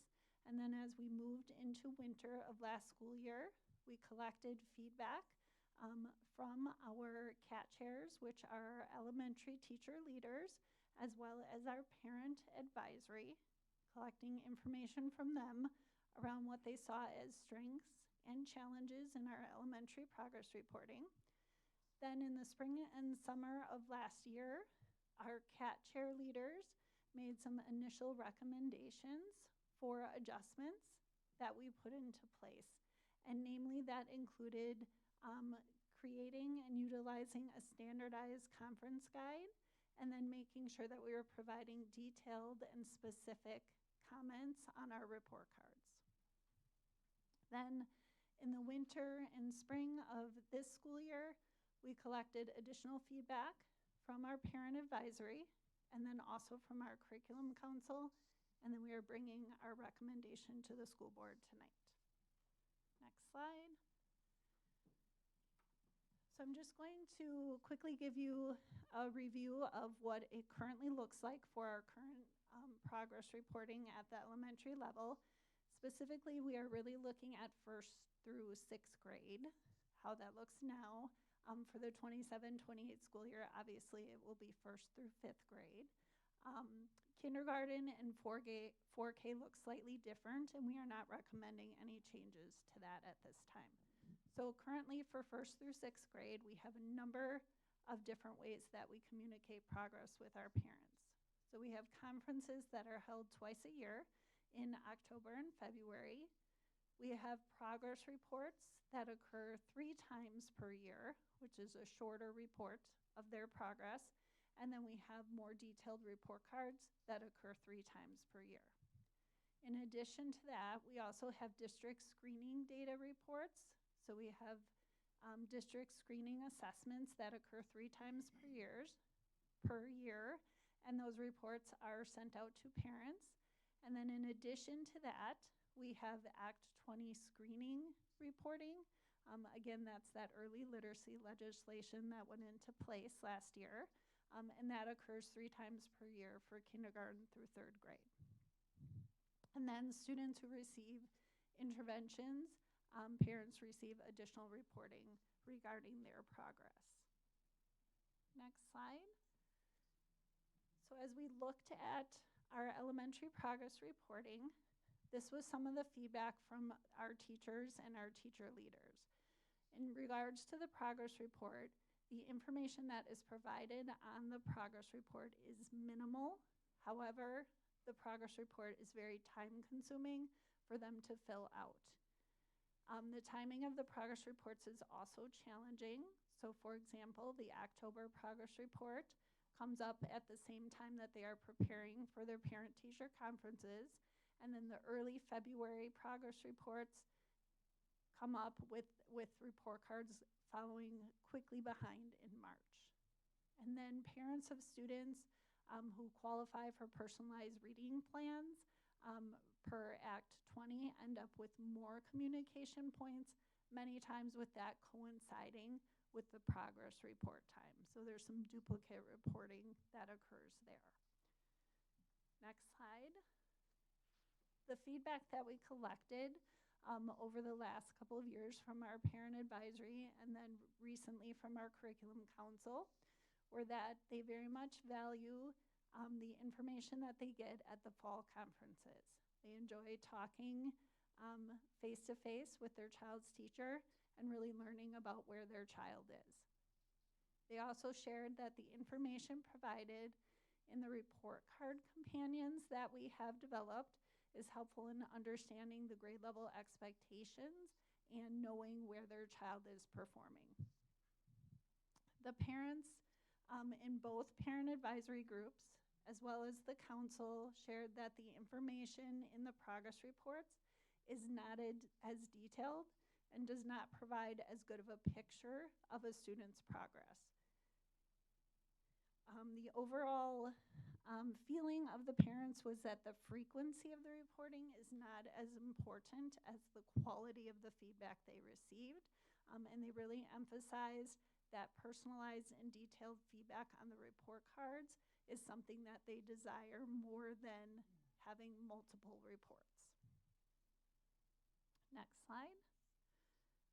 So based on all of that work that we've done and all of the feedback, our recommendation is to sunset the progress reports that occur 3 times per year in between the report cards and really focus on providing quality feedback at the conferences and on report cards. As I discussed, we did come up with a standardized conference discussion guide for teachers to use to make sure that conferences are consistent with the type of information that's being provided. We also worked with our teachers around making sure that the comments on the report card that is given 3 times per year is customized to each child's specific progress. And we did receive feedback from our parent advisory group and our curriculum council that they have seen that improvement and appreciate that. And then of course just ensuring that regular communication is occurring throughout each trimester whenever there are challenges or concerns. Next slide. So as I said before, that is our recommendation, that we will be looking for board approval either next week or in June based on what questions you have. Any more questions? Comment? As the representative on the curriculum board for the rest of the board members, it's a very accurate description of what they've been doing. I'd like to point out that not only the staff, the teachers, and the parents that attend those meetings, they're very energetic and they're very into what they're trying to accomplish with the curriculum and the feedback process. And it was overwhelmingly, they agreed that that proposal should be accepted, and I would vote for it the way it is. And the last thing I'll say for taxpayer sense, they touched a little bit about the 4K curriculum and setting up classrooms. And of course, I asked how we paying for all this furniture, but they are scavenging every building we have for furniture and repurposing it. They will have to buy tiny little chairs for the little kids, but that kind of stuff. So the taxpayer should be knowing that they're doing their best to save us some money. And thanks, Angela, you and your team for doing a good job. Thank you. I think Gooch puts on a proposal next time. Yeah. Yeah. Any other questions? All right, thank you. All right, next item. We have Christine Perkins here tonight. Tom, maybe can you share your mic with her? This one seems to be dead. So Christine is going to share an update with you for academic and career planning and education for employment. Christine took over as our college and career readiness coordinator in February and has jumped right in and really dug into the work. So she's going to share that update with you tonight. All right. Hi, everyone. Hello. Hey. I think I've been full-time for 6 weeks, so it hasn't been too long, but I've learned a lot, and I've been able to work at the elementary schools, the middle school, and now I'm at the high school, and it's just really incredible to see the opportunities we're providing for kids there. And you thought you got rid of my kids. I did not. All right, so tonight I'm going to provide an overview of the Academic and Career Planning, or ACP, and Education for Employment, known as E4E, with the Mukwonago Area School District. Wisconsin school districts are required to provide academic and career planning services for students in grades 6 through 12. The purpose is to help students explore their strengths, interests, and future opportunities so they're prepared for life beyond high school. So the core of academic and career planning is helping students answer the important questions: who am I? Where do I want to go? What career pathways and educational opportunities are there? And how do I get there? Ultimately, our goal is to help students better understand themselves, explore career pathways, and develop a plan for their future. For some students, the future might include entering the workforce directly after high school. Others may pursue technical colleges, apprenticeships, military service, or four-year universities. So our responsibility is to ensure students are equipped with the knowledge, experiences, and skills necessary to pursue the pathway that best fits their goals. So I have here a slide of workforce trends in Waukesha County and neighboring counties so that we can see strong demands in several key career areas. These hot jobs are careers that pay above the median wage and are projected to grow faster than average and have high numbers of openings. So many of these opportunities fall within health sciences, information technology, and manufacturing career clusters. So on the next slide, we're looking at how Mukwonago High School is addressing these needs. They are actively addressing these workforce needs through a variety of career-focused opportunities. Our youth apprenticeship program allows students to gain valuable work-based learning experiences directly with these high-demand industries. Students are able to apply classroom learning in real-world settings while developing professional and technical skills. We also have an Academy of Medical Professions pathway built into Mukwonago High School, And our incredible advisors provide students with required health science classes, opportunities for job shadow experiences, and vision screening training as well. This pathway is preparing our students to step into some of those health sciences hot jobs in that field. These experiences give our students a significant advantage as they transition into post-secondary education and future careers. Next slide. All right, so one of the most impactful ways we prepare students for future employment is through our work-based learning opportunities. These both include our youth apprenticeship program and our work release program at Mukwonago High School. These programs allow students to build workforce readiness skills, develop professional communication abilities, and gain meaningful career experiences while still in high school. And as you can see, they're also making pretty good money too. Our youth apprenticeship program would not be possible without the support of our local businesses and industry partners. Through these partnerships, students gain authentic workplace experiences while they help develop the future workforce pipeline within our community. Next slide. This slide provides a breakdown of our students participating in youth apprenticeship pathways. One area of significant growth is our health sciences, where students are gaining hands-on clinical experience. Several students participating in the Academy of Medical Professions have earned their CNA licenses and are already working in healthcare settings within our community. So these opportunities are providing students with meaningful real-world experience while helping address workforce shortages in critical industries. I just think it's really cool. The Mukwonago barn is going to be torn down for people that don't know. And our high school students are going to help rebuild it at Phantom Junction. I think it's pretty cool. I know, that's so cool. Yes. We're working with the art club. I don't know if you know this, but they want to have the people who originally painted the barn to create the new sketch or whatever. And our art club is actually looking at helping paint what they come up with. So That's fantastic. So cool. Yeah. Okay. So beyond our work-based learning, Mukwonago High School offers a wide variety of opportunities to support college and career readiness. Students have access to AP classes, career and technical education courses, industry-recognized certifications, and dual enrollment opportunities. In addition, students can participate in numerous co-curricular organizations and career-focused clubs that help develop leadership, teamwork, and technical skills. Together, these experiences help students build both academic and career readiness. Next slide. Thanks.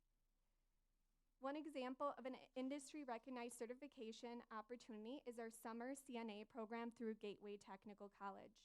Through this partnership, approximately 40 students participate in CNA training each summer and earn their certification. This program not only provides students with valuable healthcare credentials and career experience, but it also supports the district through the eligibility for the CTE incentive grant.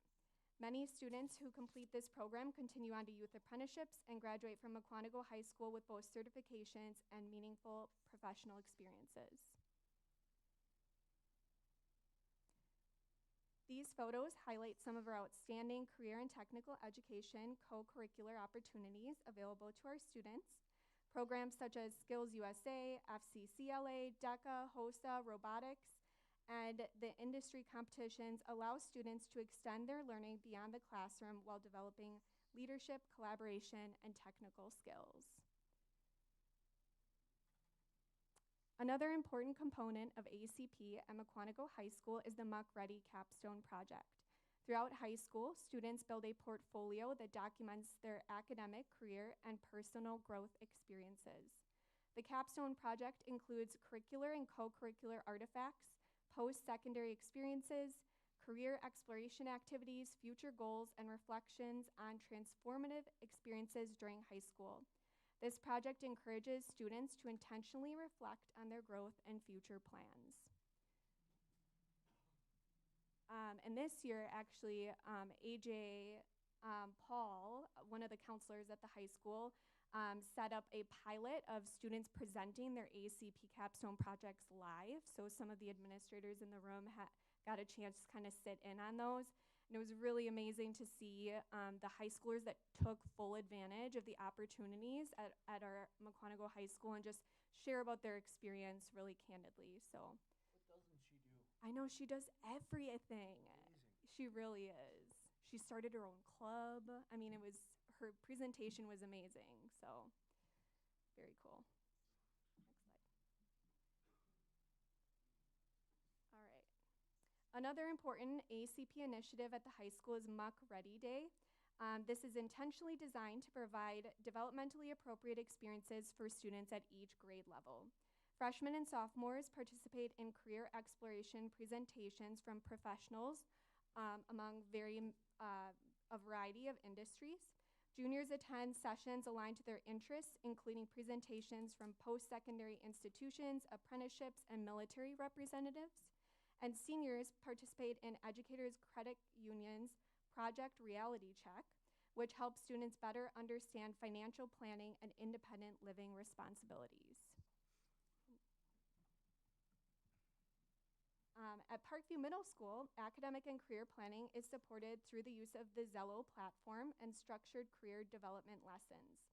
All 7th grade students participate in ACP lessons through their life and career skills class, while 8th grade students continue the work in business and employability courses. These lessons focus on career exploration, self-awareness, planning skills, and understanding post-secondary opportunities. Our Parkview Middle School also hosts an annual Career Day experience. More than 40 career speakers visit the school, allowing students to explore careers aligned to their interests. Students are able to self-select career sessions and spend the afternoon learning directly from professionals in a wide variety of fields. Academic and career planning also begins at the elementary level within the Mukwonago Area School District. All K through 6 students participate in ACP-related lessons through Zello and classroom guidance activities led by school counselors. Students explore career clusters, goal setting, personal strengths, and interests through their age-appropriate activities and discussions. Many of our elementary schools also host high-interest days, which expose students to a variety of careers and hands-on learning experiences. Additionally, some students participate in Junior Achievement's BizTown program, where they engage in simulations that teach financial literacy, workplace skills, and entrepreneurship. And then I also wanted to share, I know Mr. Spielman also did this, but Parkview Middle School was recently recognized as a Project Lead the Way Distinguished School for the 9th consecutive year. And for the first time ever, the Mukwonago Area School District was named a Project Lead the Way Distinguished District. These recognitions reflect the strength of our programming and the dedication of our students and staff. And then my next slide is just kind of our next steps, which I put everything in a big plan, and I linked that to the memo, but this is just kind of like the overview. So, anyone have any questions? Eric? So moving forward, I think we talked about this before, but what new courses are going to be added to the new middle school as far as like CTE? Is it going to be like woodworking or anything like that? There's a lot of possibility in the future as we move students in there and we start to look at what courses, what things kids are interested in taking. We'll start to build what that new looks like. For the time being, we're moving the 6th graders in. 7th and 8th grade will be there. We have courses for those students to explore, and then there's an opportunity to expand after that. Working out the kinks the first year. Correct. We're working out the kinks, but we're also, I mean, as we've talked about with staffing across all of the other areas, we really want to be able to tie the course offerings to the interest of the students. So my only concern with that is then with the extra funds that we're going to have available from the building of the middle school, we could use that to purchase equipment, right? If we don't do that right away, then is that opportunity then gone to use those funds, Tom? We have that access to that funding. I think it's for 5 years, correct, Tom? So our referendum was for 89.1 million. We've borrowed 82.1 million. We are delaying the borrow of the $7 million simply because once we receive those funds, we have 3 years to spend them. So we're kind of slow playing that borrow so that once we get it, that 3-year clock begins at that time. So we'll have some time to do those things. Thank you. Any other questions? John, have any? Thank you. Well done. Thank you. Thank you. Thanks, Christine. Moving on to personnel topics. Okay, so tonight Luke Spielman and I are going to provide the board with an update on our continued progress on the Parkview Middle School transition work. We are continuing to work with our steering committee on all things that come with this big transition. Tonight we're going to focus most of our presentation on a couple of things, namely the schedule and the course requirements that we will be recommending to the board. Next slide. Oh, and Lee's here too. Hi, Lee. Congratulations on 25 years. Hi, Lee. Okay, so this is just a rendering. You can see the building right next door starting to take shape, and soon it will look like this. So we are very excited for this and lots of work to continue to do as we get to this point. Next slide. So just a high-level overview of some of the work that has been occurring around the transition. We have formed and have been working with our Parkview Middle School Steering Committee.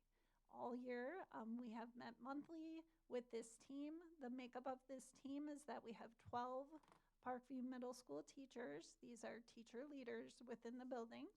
We also have 3 6th grade teacher representatives. We have 1 LTS, 2 instructional coaches, 1 guidance counselor, and then building and district administration. So we have a good representative group there. We have been meeting throughout the year with our K-12 specialists with this transition with 6th grade moving from the elementary to the middle school. We have some curricular work that we need to do there. So we've been working with that team. We have met several times with our elementary teachers who are interested in coming to Parkview when that transition occurs to talk through with them what that looks like and what that process will be. We have presented updates on the work to the entire Parkview Middle School staff.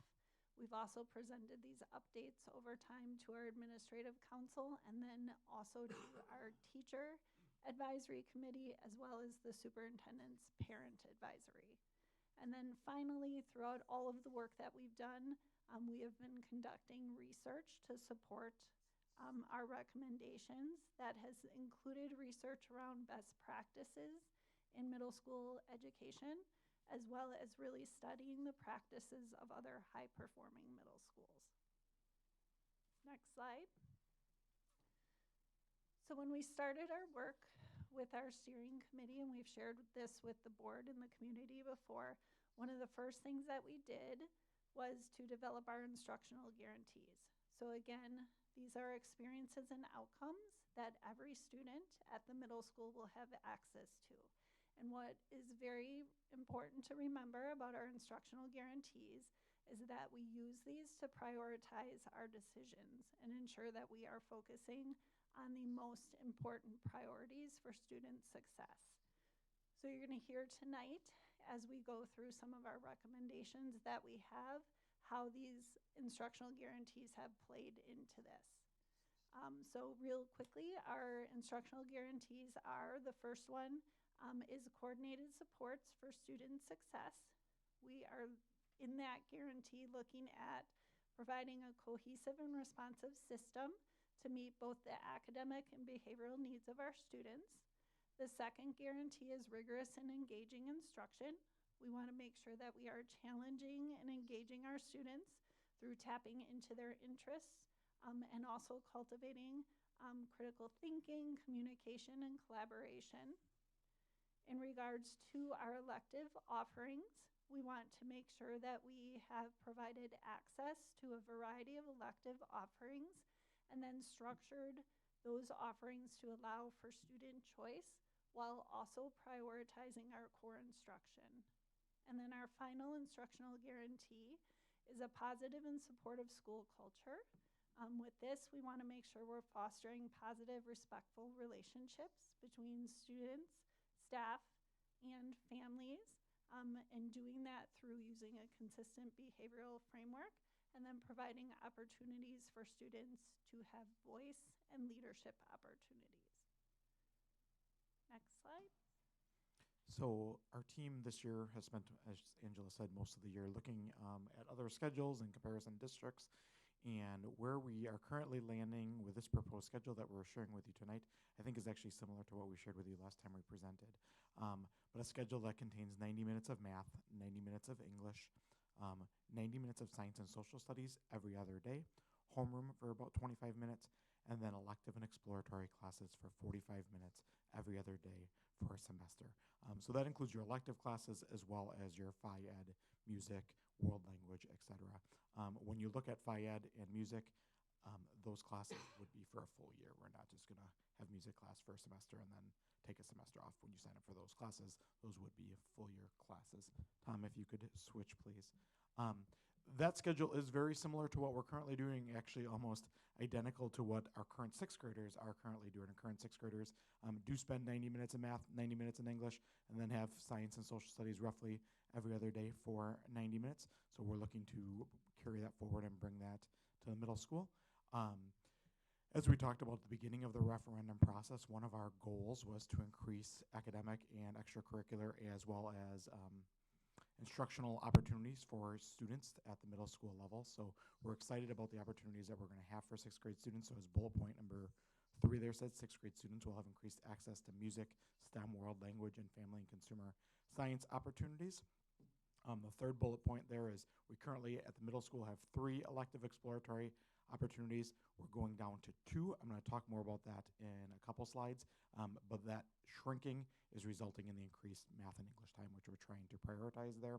And then the last bullet point there is most elective classes will be open to 7th and 8th grade students. And those could potentially be mixed classes, most likely will be mixed classes. At Parkview, most of our, or I shouldn't say most, some of our elective options currently are 7th and 8th grade classes combined, and we've had absolutely 0 issues with that.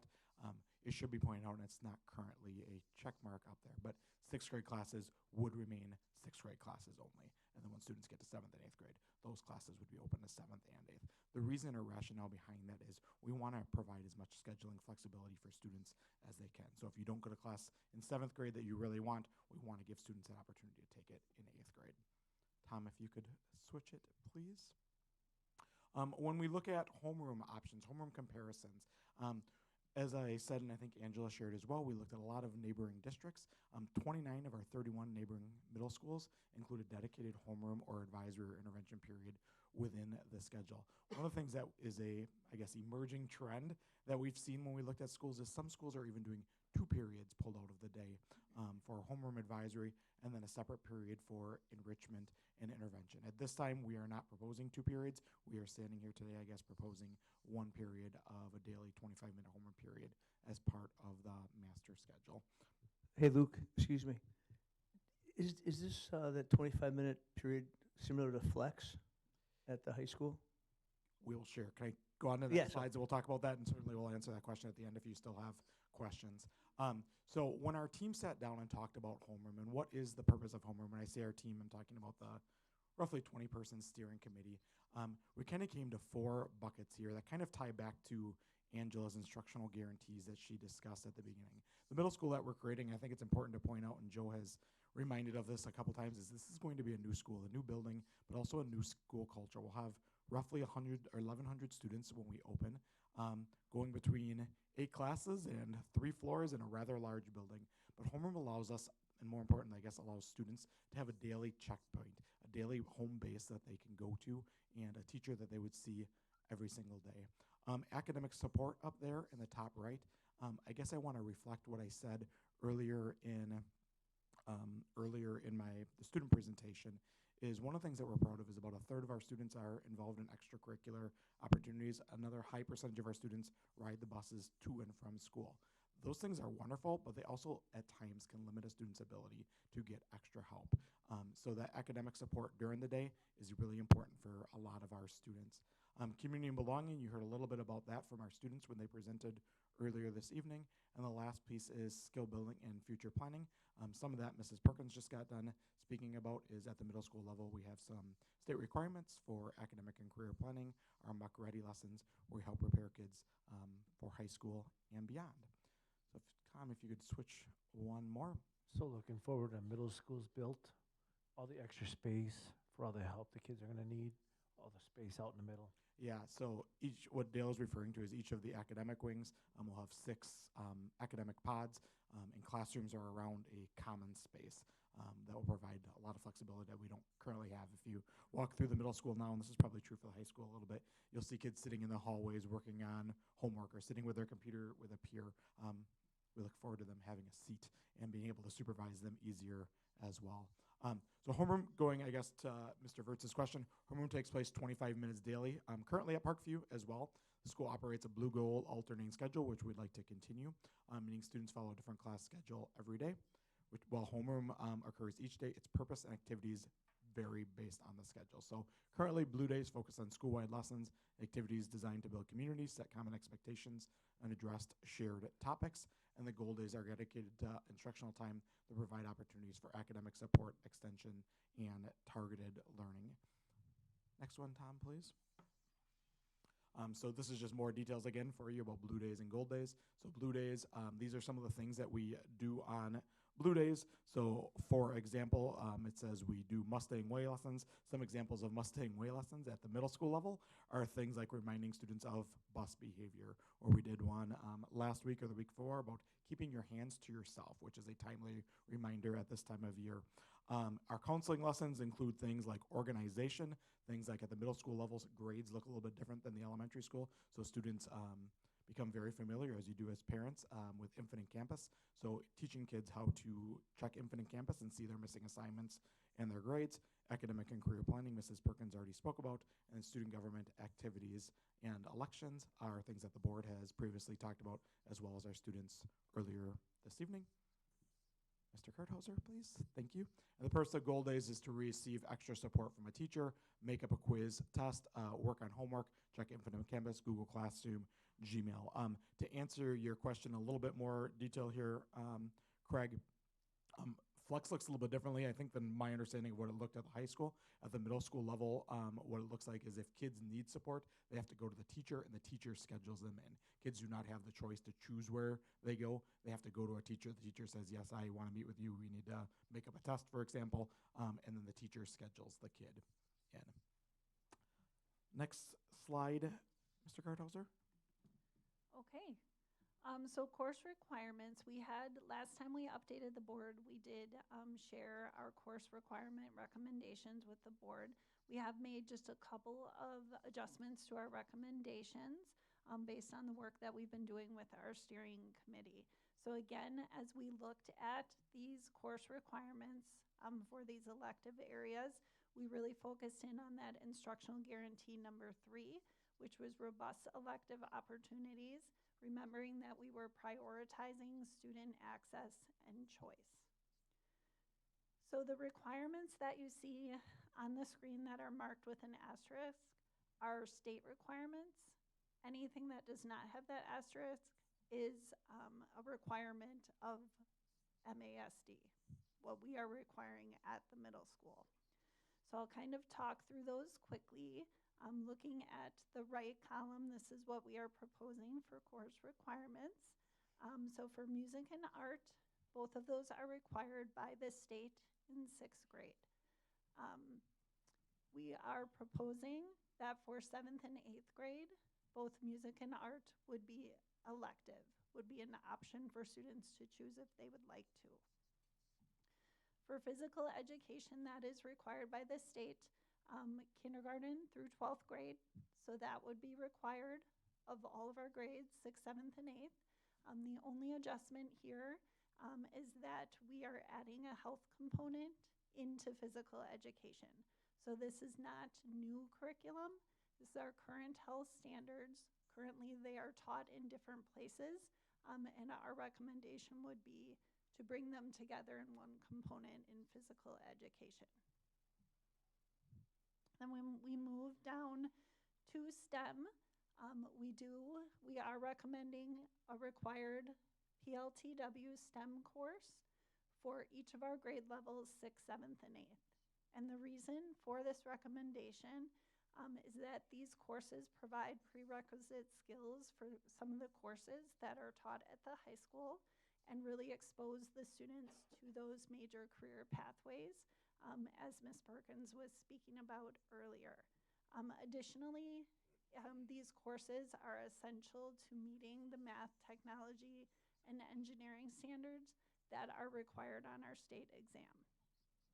So when we originally presented this proposal to you, we had our course sequence for these courses slightly different, with design and modeling at the 6th grade level and computer science at the 7th grade level.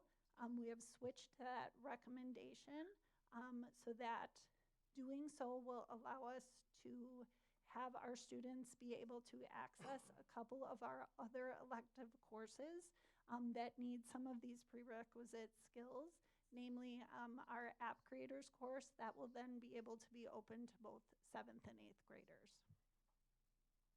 And then in terms of other requirements, we are looking at moving world language exploratory to 6th grade, as well as our life and careers class. Both of those are currently taught at 7th grade. We would move those down to 6th grade. And then a final adjustment to our recommendation is that in 7th and 8th grade, we are recommending that our business and employability skills class be an elective. Currently, that is a requirement, and we would like to recommend that that be an option for students. Why are we making that change? For business and employability skills? Yeah, so the committee discussed, that was one of the things that we looked at cross-district comparisons. There are not other districts in the region that we looked at that are requiring that. And again, back to our instructional guarantee of offering choice to students and allowing them to select the courses that are important to them. Carolyn? With the ability to take the world language in 6th grade, if you take Spanish in 7th grade and then Spanish again in 8th grade, could you potentially end at a higher level of Spanish than we're currently offering? That's a great question. So because we are adjusting the time for classes, going to 45 minutes every other day from our current structure of 90 minutes every other day, we would not be able to offer a higher level. It would take both 7th grade and 8th grade in order to complete level 1. That is our current high school level 1. So right now in 8th grade, kids can take like the Spanish honors, which is equivalent to the high school level. It's Spanish. Yep, Spanish level 1 or German level 1 is what they can currently complete, and they complete that in their 8th grade year. But now it would take them 2 school years to complete that? Correct. And Spanish teachers are cool with that? That is something that we have been working through as a team. That is the model that we would have to use with the time that we have available to us. It is a common model that is used in middle schools.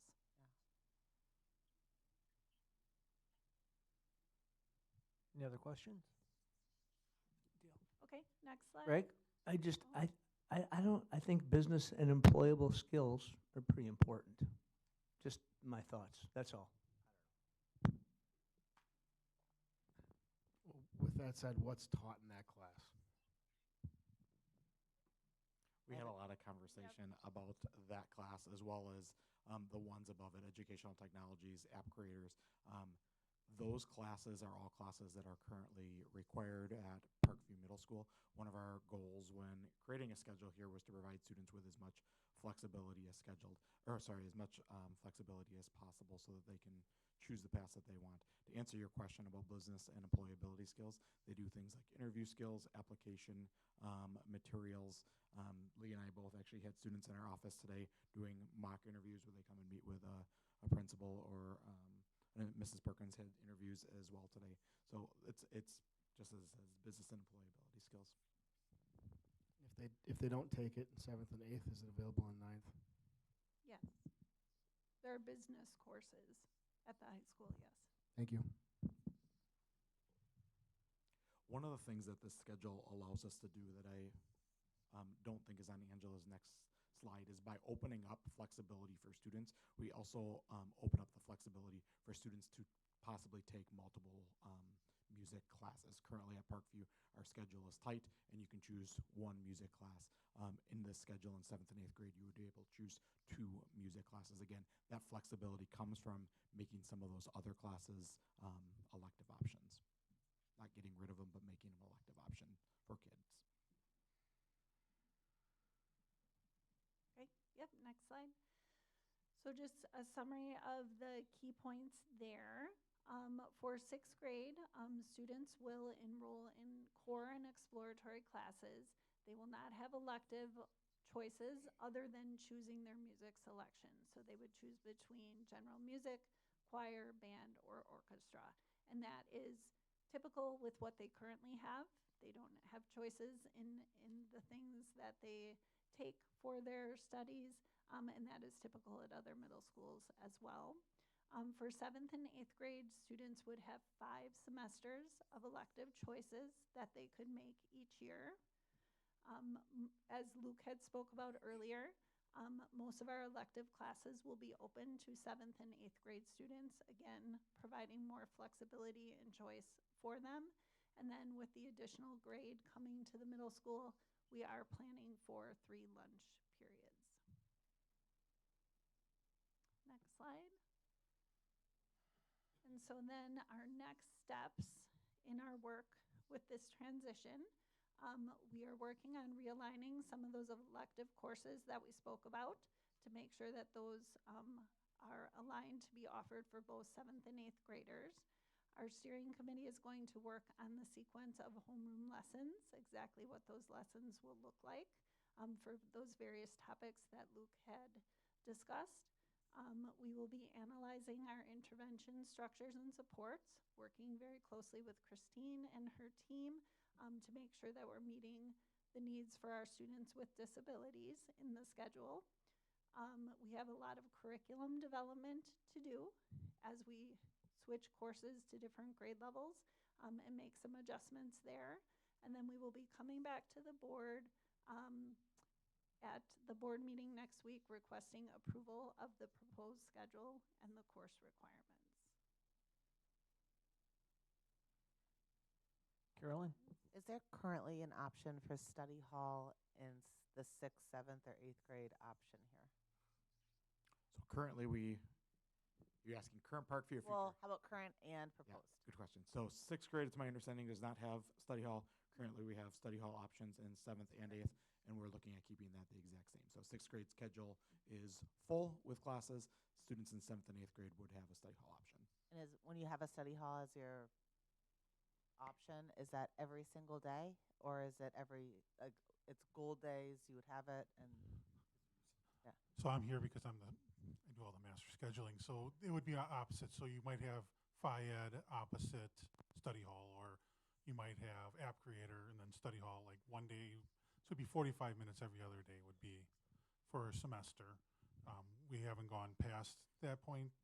We're looking, because a lot of what we showed you was any changes similar to what we have now. You could do the same study hall options basically for 7th and 8th grade. And is that currently a 45-minute, like a half block?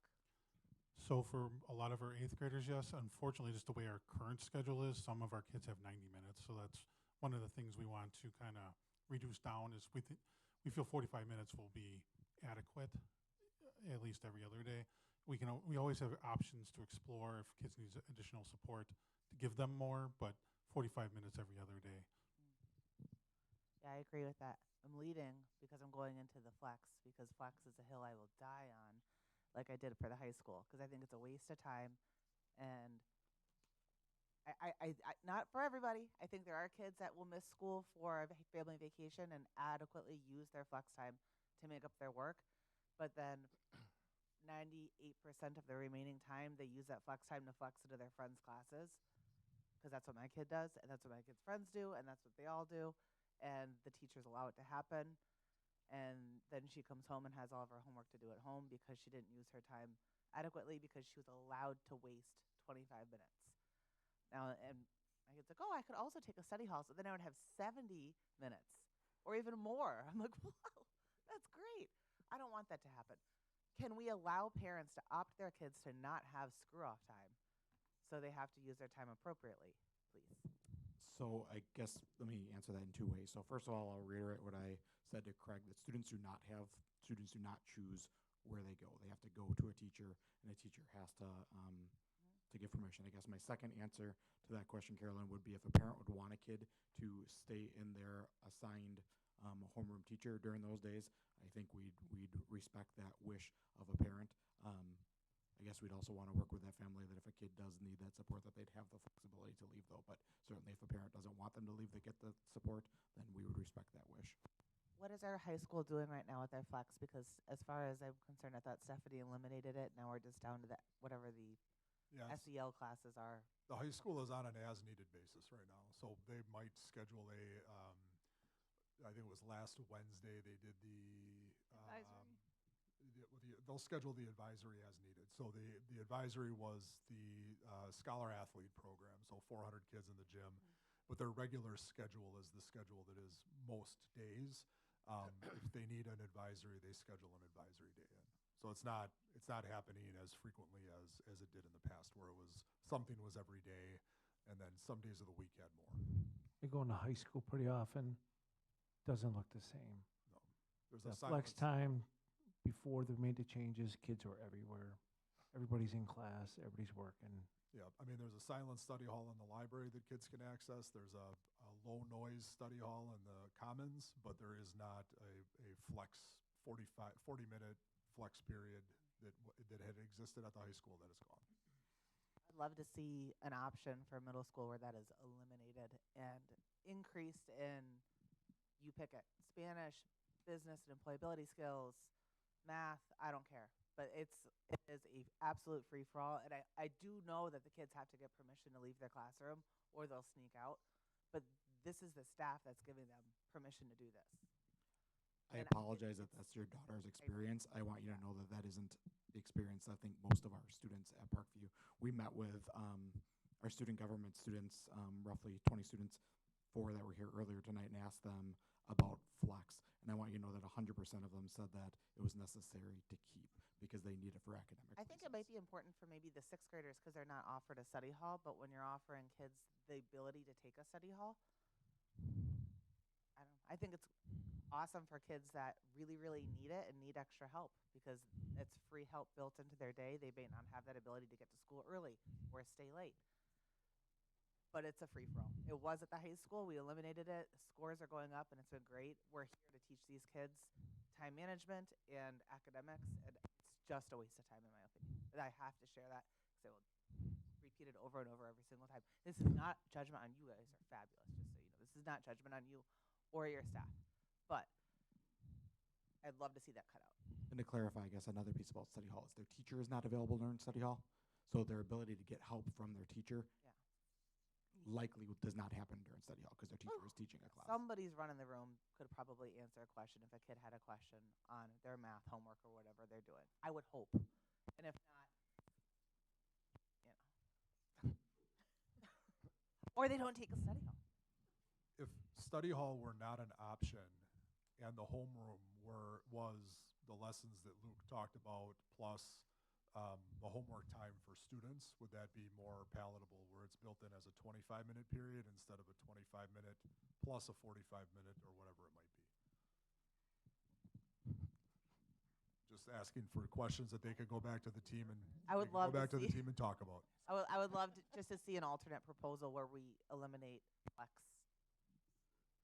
altogether. If it is a state requirement that we have the whatever you call the SEL lessons in homeroom that we force them to take, we have to have that. The academic and career planning component is required. Okay. The SEL lessons, just kind of given the Our PBILS lessons are not required, They're but not highly required. recommended for us to be able to talk to students about why they should not be bullies, why they should Yeah. keep their hands to themselves, why they should walk in the hallways. Yep. There is need to be able to address that with students at the middle school, particularly more frequently. I know Luke and his team have had to go around classroom to classroom, and those have been good times to do that at the middle school. Yeah. So I think it was stated earlier that at least for the first couple years, sixth grade is going to kind of stay in its bubble, kind of how it is currently. If things are going well when we move them into the new building, could we potentially open them up to more electives? And then could we then make the business and employability skills class required again? I just think that one is so important. I mean, as somebody who has done a lot of hiring and some firing, I'm interviewing graduate level healthcare professionals who can't function in society, right? And that is terrifying to me. So the sooner we can teach these kids these skills, the better. I really would like to see that stay required if possible. I understand if it can't be, but if there's any way that we can work that into even the 25-minute flex, whatever the case, I would love to see that stay because I think it's incredibly important. We can certainly work on all of those suggestions. I think that, you know, if we have a 25-minute period built into this schedule right now, and if we're given some flexibility as to what could go into that, where it would be more rigorous, then I think we could utilize that time a little bit better, Carolyn, so that it isn't, you know, a blow-off period during the day, whereas a period where it could be meaningful for academic and career planning, for employability skills, for study hall on certain days, however it's needed. I would be more apt to come forward and recommend that study hall not be the option, because 45 minutes of study hall in classes, you know, where Luke and Lee, they've got 90-minute math and lit blocks in there. There's a lot of guided study that can happen in those, and those study halls are being accessed. I would say, you know, especially with a 40 or a 90-minute possibility right now, that is a lot of time. That is a bigger downtime than is a homeroom period.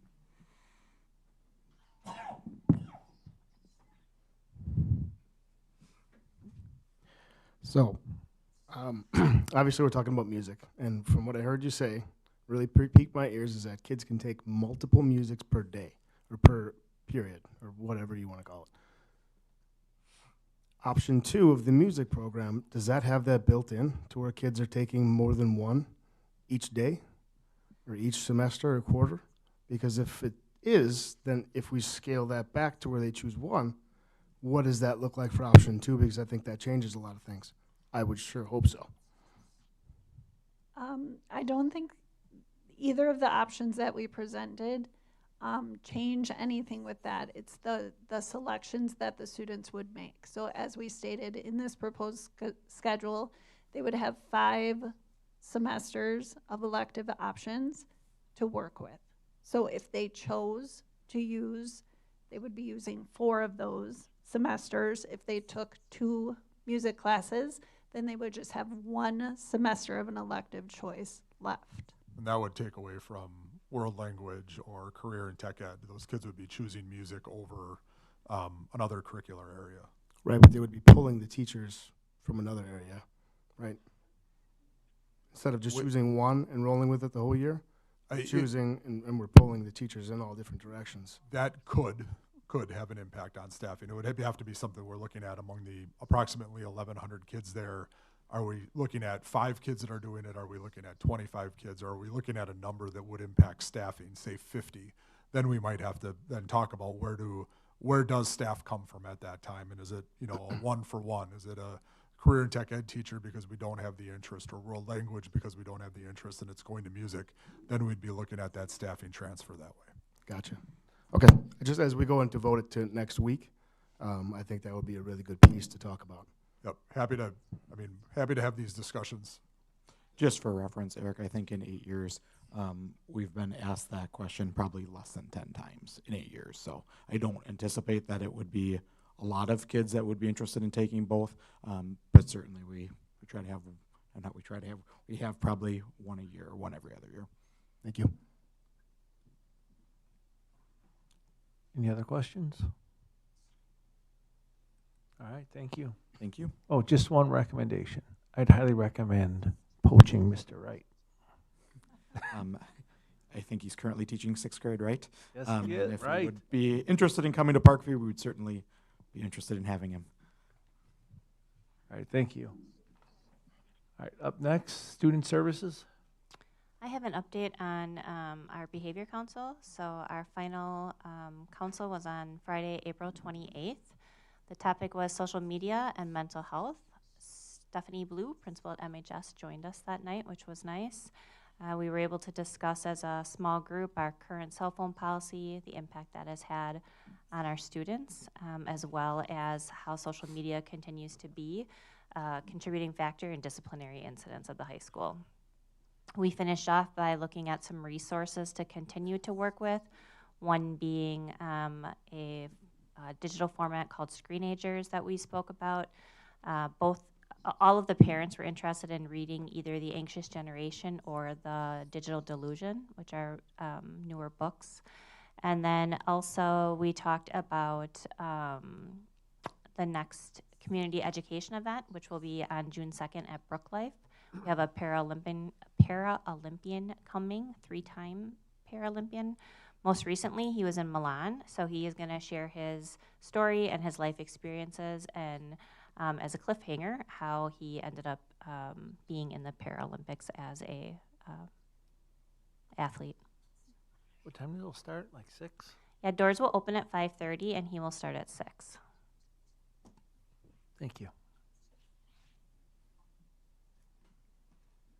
Any questions? Ooch. Hi. Hi. The meeting minutes. Well, this is the first time we've heard from you today. This is true.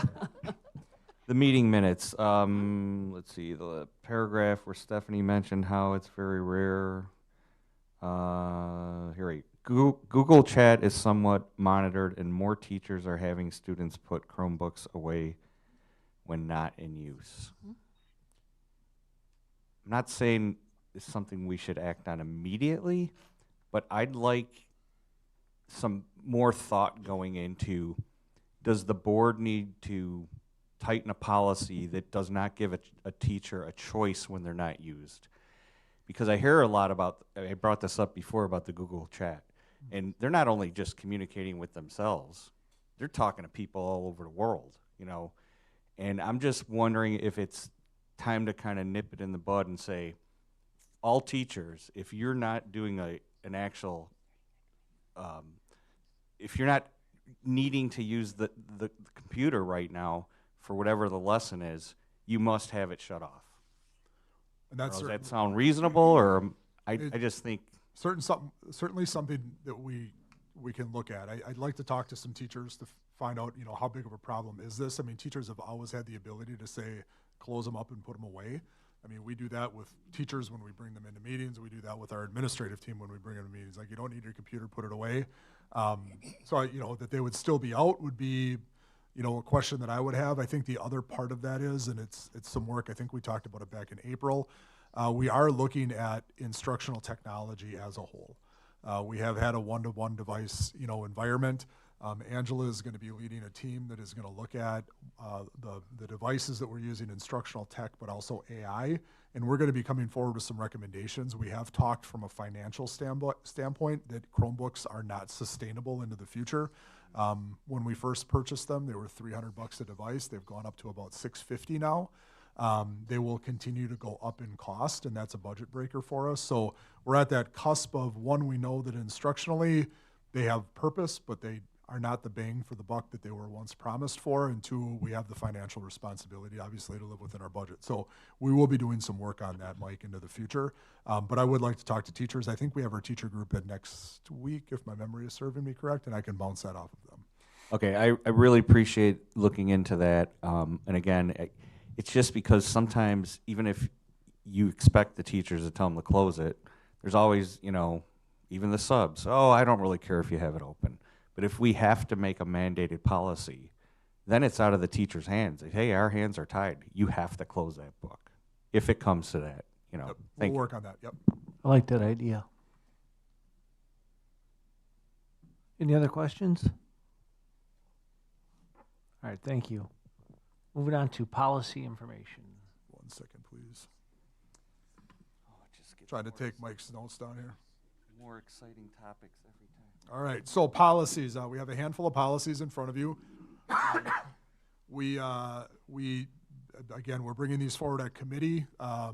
Ask that you take a look at them. We can have them on the agenda again in the May board meeting under information, and then we can bring them back to you in June. I know that this is a little bit longer of a list than we would like to, but we have had some changes in law, and we also saw that there was an update coming in recently to further clarify some of the things that we will have to come back and make some adjustments to in policy. So as you go through this, you can see definitions, particularly to student support organizations. Orientation, when we get new school board members, just making sure that we touch on the proper topics with the new school board members. Board member behavior, communications, and code of conduct. Includes communication that individual board members, other than the board president, do not have the authority to act on complaints or investigations. It's important because it establishes a clear chain of command. District administrator board relationship. Talks about how the district administrator is held accountable by the board, and in turn, all administrators and all employees are held accountable to the district administrator. The development of administrative guidelines. There's new optional clauses regarding the district administrator consulting with stakeholders and the publication of administrative guidelines and handbooks on the district website for transparency. It's important to note that all of our handbooks and all of our administrative guidelines are on our website. Want to make sure that the community knows that. Evaluation of the superintendent. Provides revisions including new options to allow the board to make decisions regarding the superintendent's contract renewal, salary, performance-based incentives, and assess progress towards the district's goals. Reading instructional goals and kindergarten assessments. This policy now includes interventions required by law, so this updates it by Act 20 for the Act 20 standards.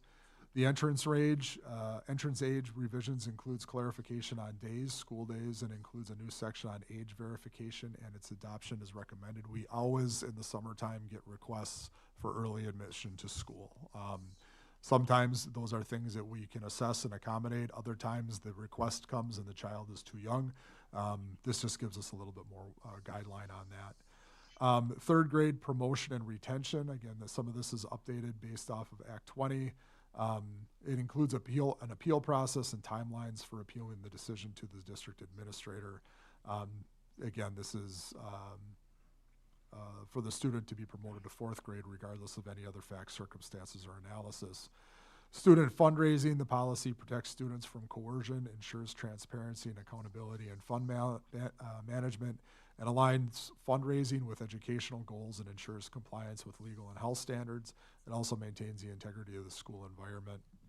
Crowdfunding, it adds crowdfunding platforms, so this would be GoFundMe. Accountability and oversight of fundraising and crowdfunding distribution. There are disbursements. This is a new policy, provides additional accountability for fundraising and crowdfunding activities. It's strongly recommended that we adopt it. Non-district supported student activity accounts. It adds an accounting requirement and includes technical corrections. Again, recommended but not required. Student supported student activity accounts. This is a new policy. It's recommended for comprehensive policy language regarding student activities and finance. Again, if we've been involved with music, athletics, clubs, whatever it is, there's fundraising components to it. We want to make sure we have the proper protocols in place to address that. Gifts, grants, and bequests. The revision includes additional accountability and protections for the board and the district. The school support organizations. This policy is being rescinded to replacement policy 9215 for better alignment with the numbering used by all states in the Neola network. So this is just a change. It keeps it in line for future revisions. Again, 9215. Policy has been ratified by Neola Legal Counsel. It's a readoption. It's strongly recommended as it contains important text that satisfies state and federal accountability requirements. Relations with non-school affiliated groups. It's being reissued with one revision. The policy is referenced in several of the updated policies in this special update. We may want to just confirm that the original choices are part of the update. We have gone through and reviewed this with our consultant, and the policy that you see in the guideline or in this section, in this policy section, is what we are recommending we adopt. 9700.01, advertising and commercial activities. Policy contains expanded restrictions in the option for political advertising. In addition, the policy is referenced again in several of the updates. So Everything you see here, nothing here is you got to get it done by next week, Monday. I know that there's a handful of policies here that we can certainly get back to in June if the board needs. Any questions? For 144.5, is there something we can add in there for the vice president in lieu of the president? If the president's like on vacation and something needs to get done, just to have that clear in there? We could. I would ask to talk to our legal counsel about that before we made that addition in there. Just a thought. Yep. We will make note of that and get back to you next week. Any other questions or comments? All right, thank you. Thank you. Moving on to action items, hires, retirements, and resignations. We actually have two things tonight. We have the action for hires, retirements, and resignations, and then also teacher contracts.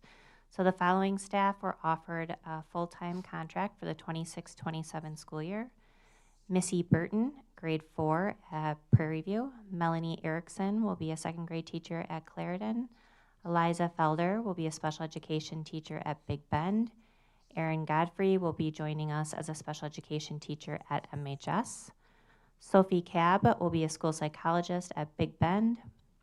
Emma Seymour will be a grade 4 teacher at Clarendon. Shannon Sonnenberg will be a special education teacher at Clarendon, and Gina Tremonte will be a special education teacher at Clarendon as well. Then the following employees submitted a resignation. Jamie Dobner, secondary program support coordinator, effective June 30th. Jamie will be taking the director of student services in Oconomowoc School District. So congratulations for her. April Frankman is an instructional coach at Parkview Middle School, effective June 30th, 2026. We will not be replacing this position. And then John Strobush is a social studies teacher at Parkview. He will be resigning effective June 30th. Greta Dockin is an elementary teacher at Section, and she will also be resigning effective June 30th. No employees submitted a notice of retirement. I'll make a motion that we approve the new hires for the 2026-2027 school year and the resignations. Second. We have a motion and a second to approve hires, retirements, and resignations. Any questions or comments? Hearing none, all those in favor say aye. Aye. Aye. All those that oppose say no. Motion carries. Moving on to warranty, deed, and easement. We have the teacher contracts now. Another section. Yep, just one more section. It's Christine, okay. There is one edit on that. Okay. I just wanted, the board just approved the resignation of Greta Dockin. That came in after this packet was put together. So you will see that that is an amended list minus Greta, just so you're aware. So for the 26-27 school year, you will see a long list of teacher contracts. If you'd like, I could read them all. That'd be fun. Otherwise, we would just ask that you approve those. I'll make a motion, we approve the teacher contracts. Second. We have a motion. Just wanted to point out that I'll be abstaining on this. Okay. We have a motion and a second to approve teacher contracts. Are there any questions or comments? Hearing none, all those in favor say aye. Aye. All those opposed say no. Motion carries. Now we're moving on to warranty, deed, and easement. In April, we came forward as part of the new middle school project. There's two pieces of property that we need to transfer over to the county. The first is 5,771 square feet, and that is for the deceleration lane into the property. And then 1,400 square feet for the traffic signal. So we brought that forward in April. We're asking for approval of that tonight so that we can expedite the work going into the summer. I'll make a motion, we approve the easement. Second. We have a motion and second for approval. Are there any questions or comments? Do we have to do a second then for the warranty deed, or can we add that onto this? Yeah, it is for the easement and warranty deed. Yep. Thank you. Are there any questions or comments? All right, all those in favor say aye. Aye. Those opposed say no. Motion carries. All right, up next we have executive session according to Wisconsin statute 19.85. I am looking for a motion to close the open session and go into closed. Motion to close open session and move into closed. Second. There's motion and second. Roll call, please. Jason? Yes. Mike? Yes. Jake? Yes. Jim? Yes. Dale? Yes. Eric? Yes. Carolyn? Yes. Craig? Yep. Crosby, yes. All right, open session is closed, and we'll take a 5-minute break.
Go.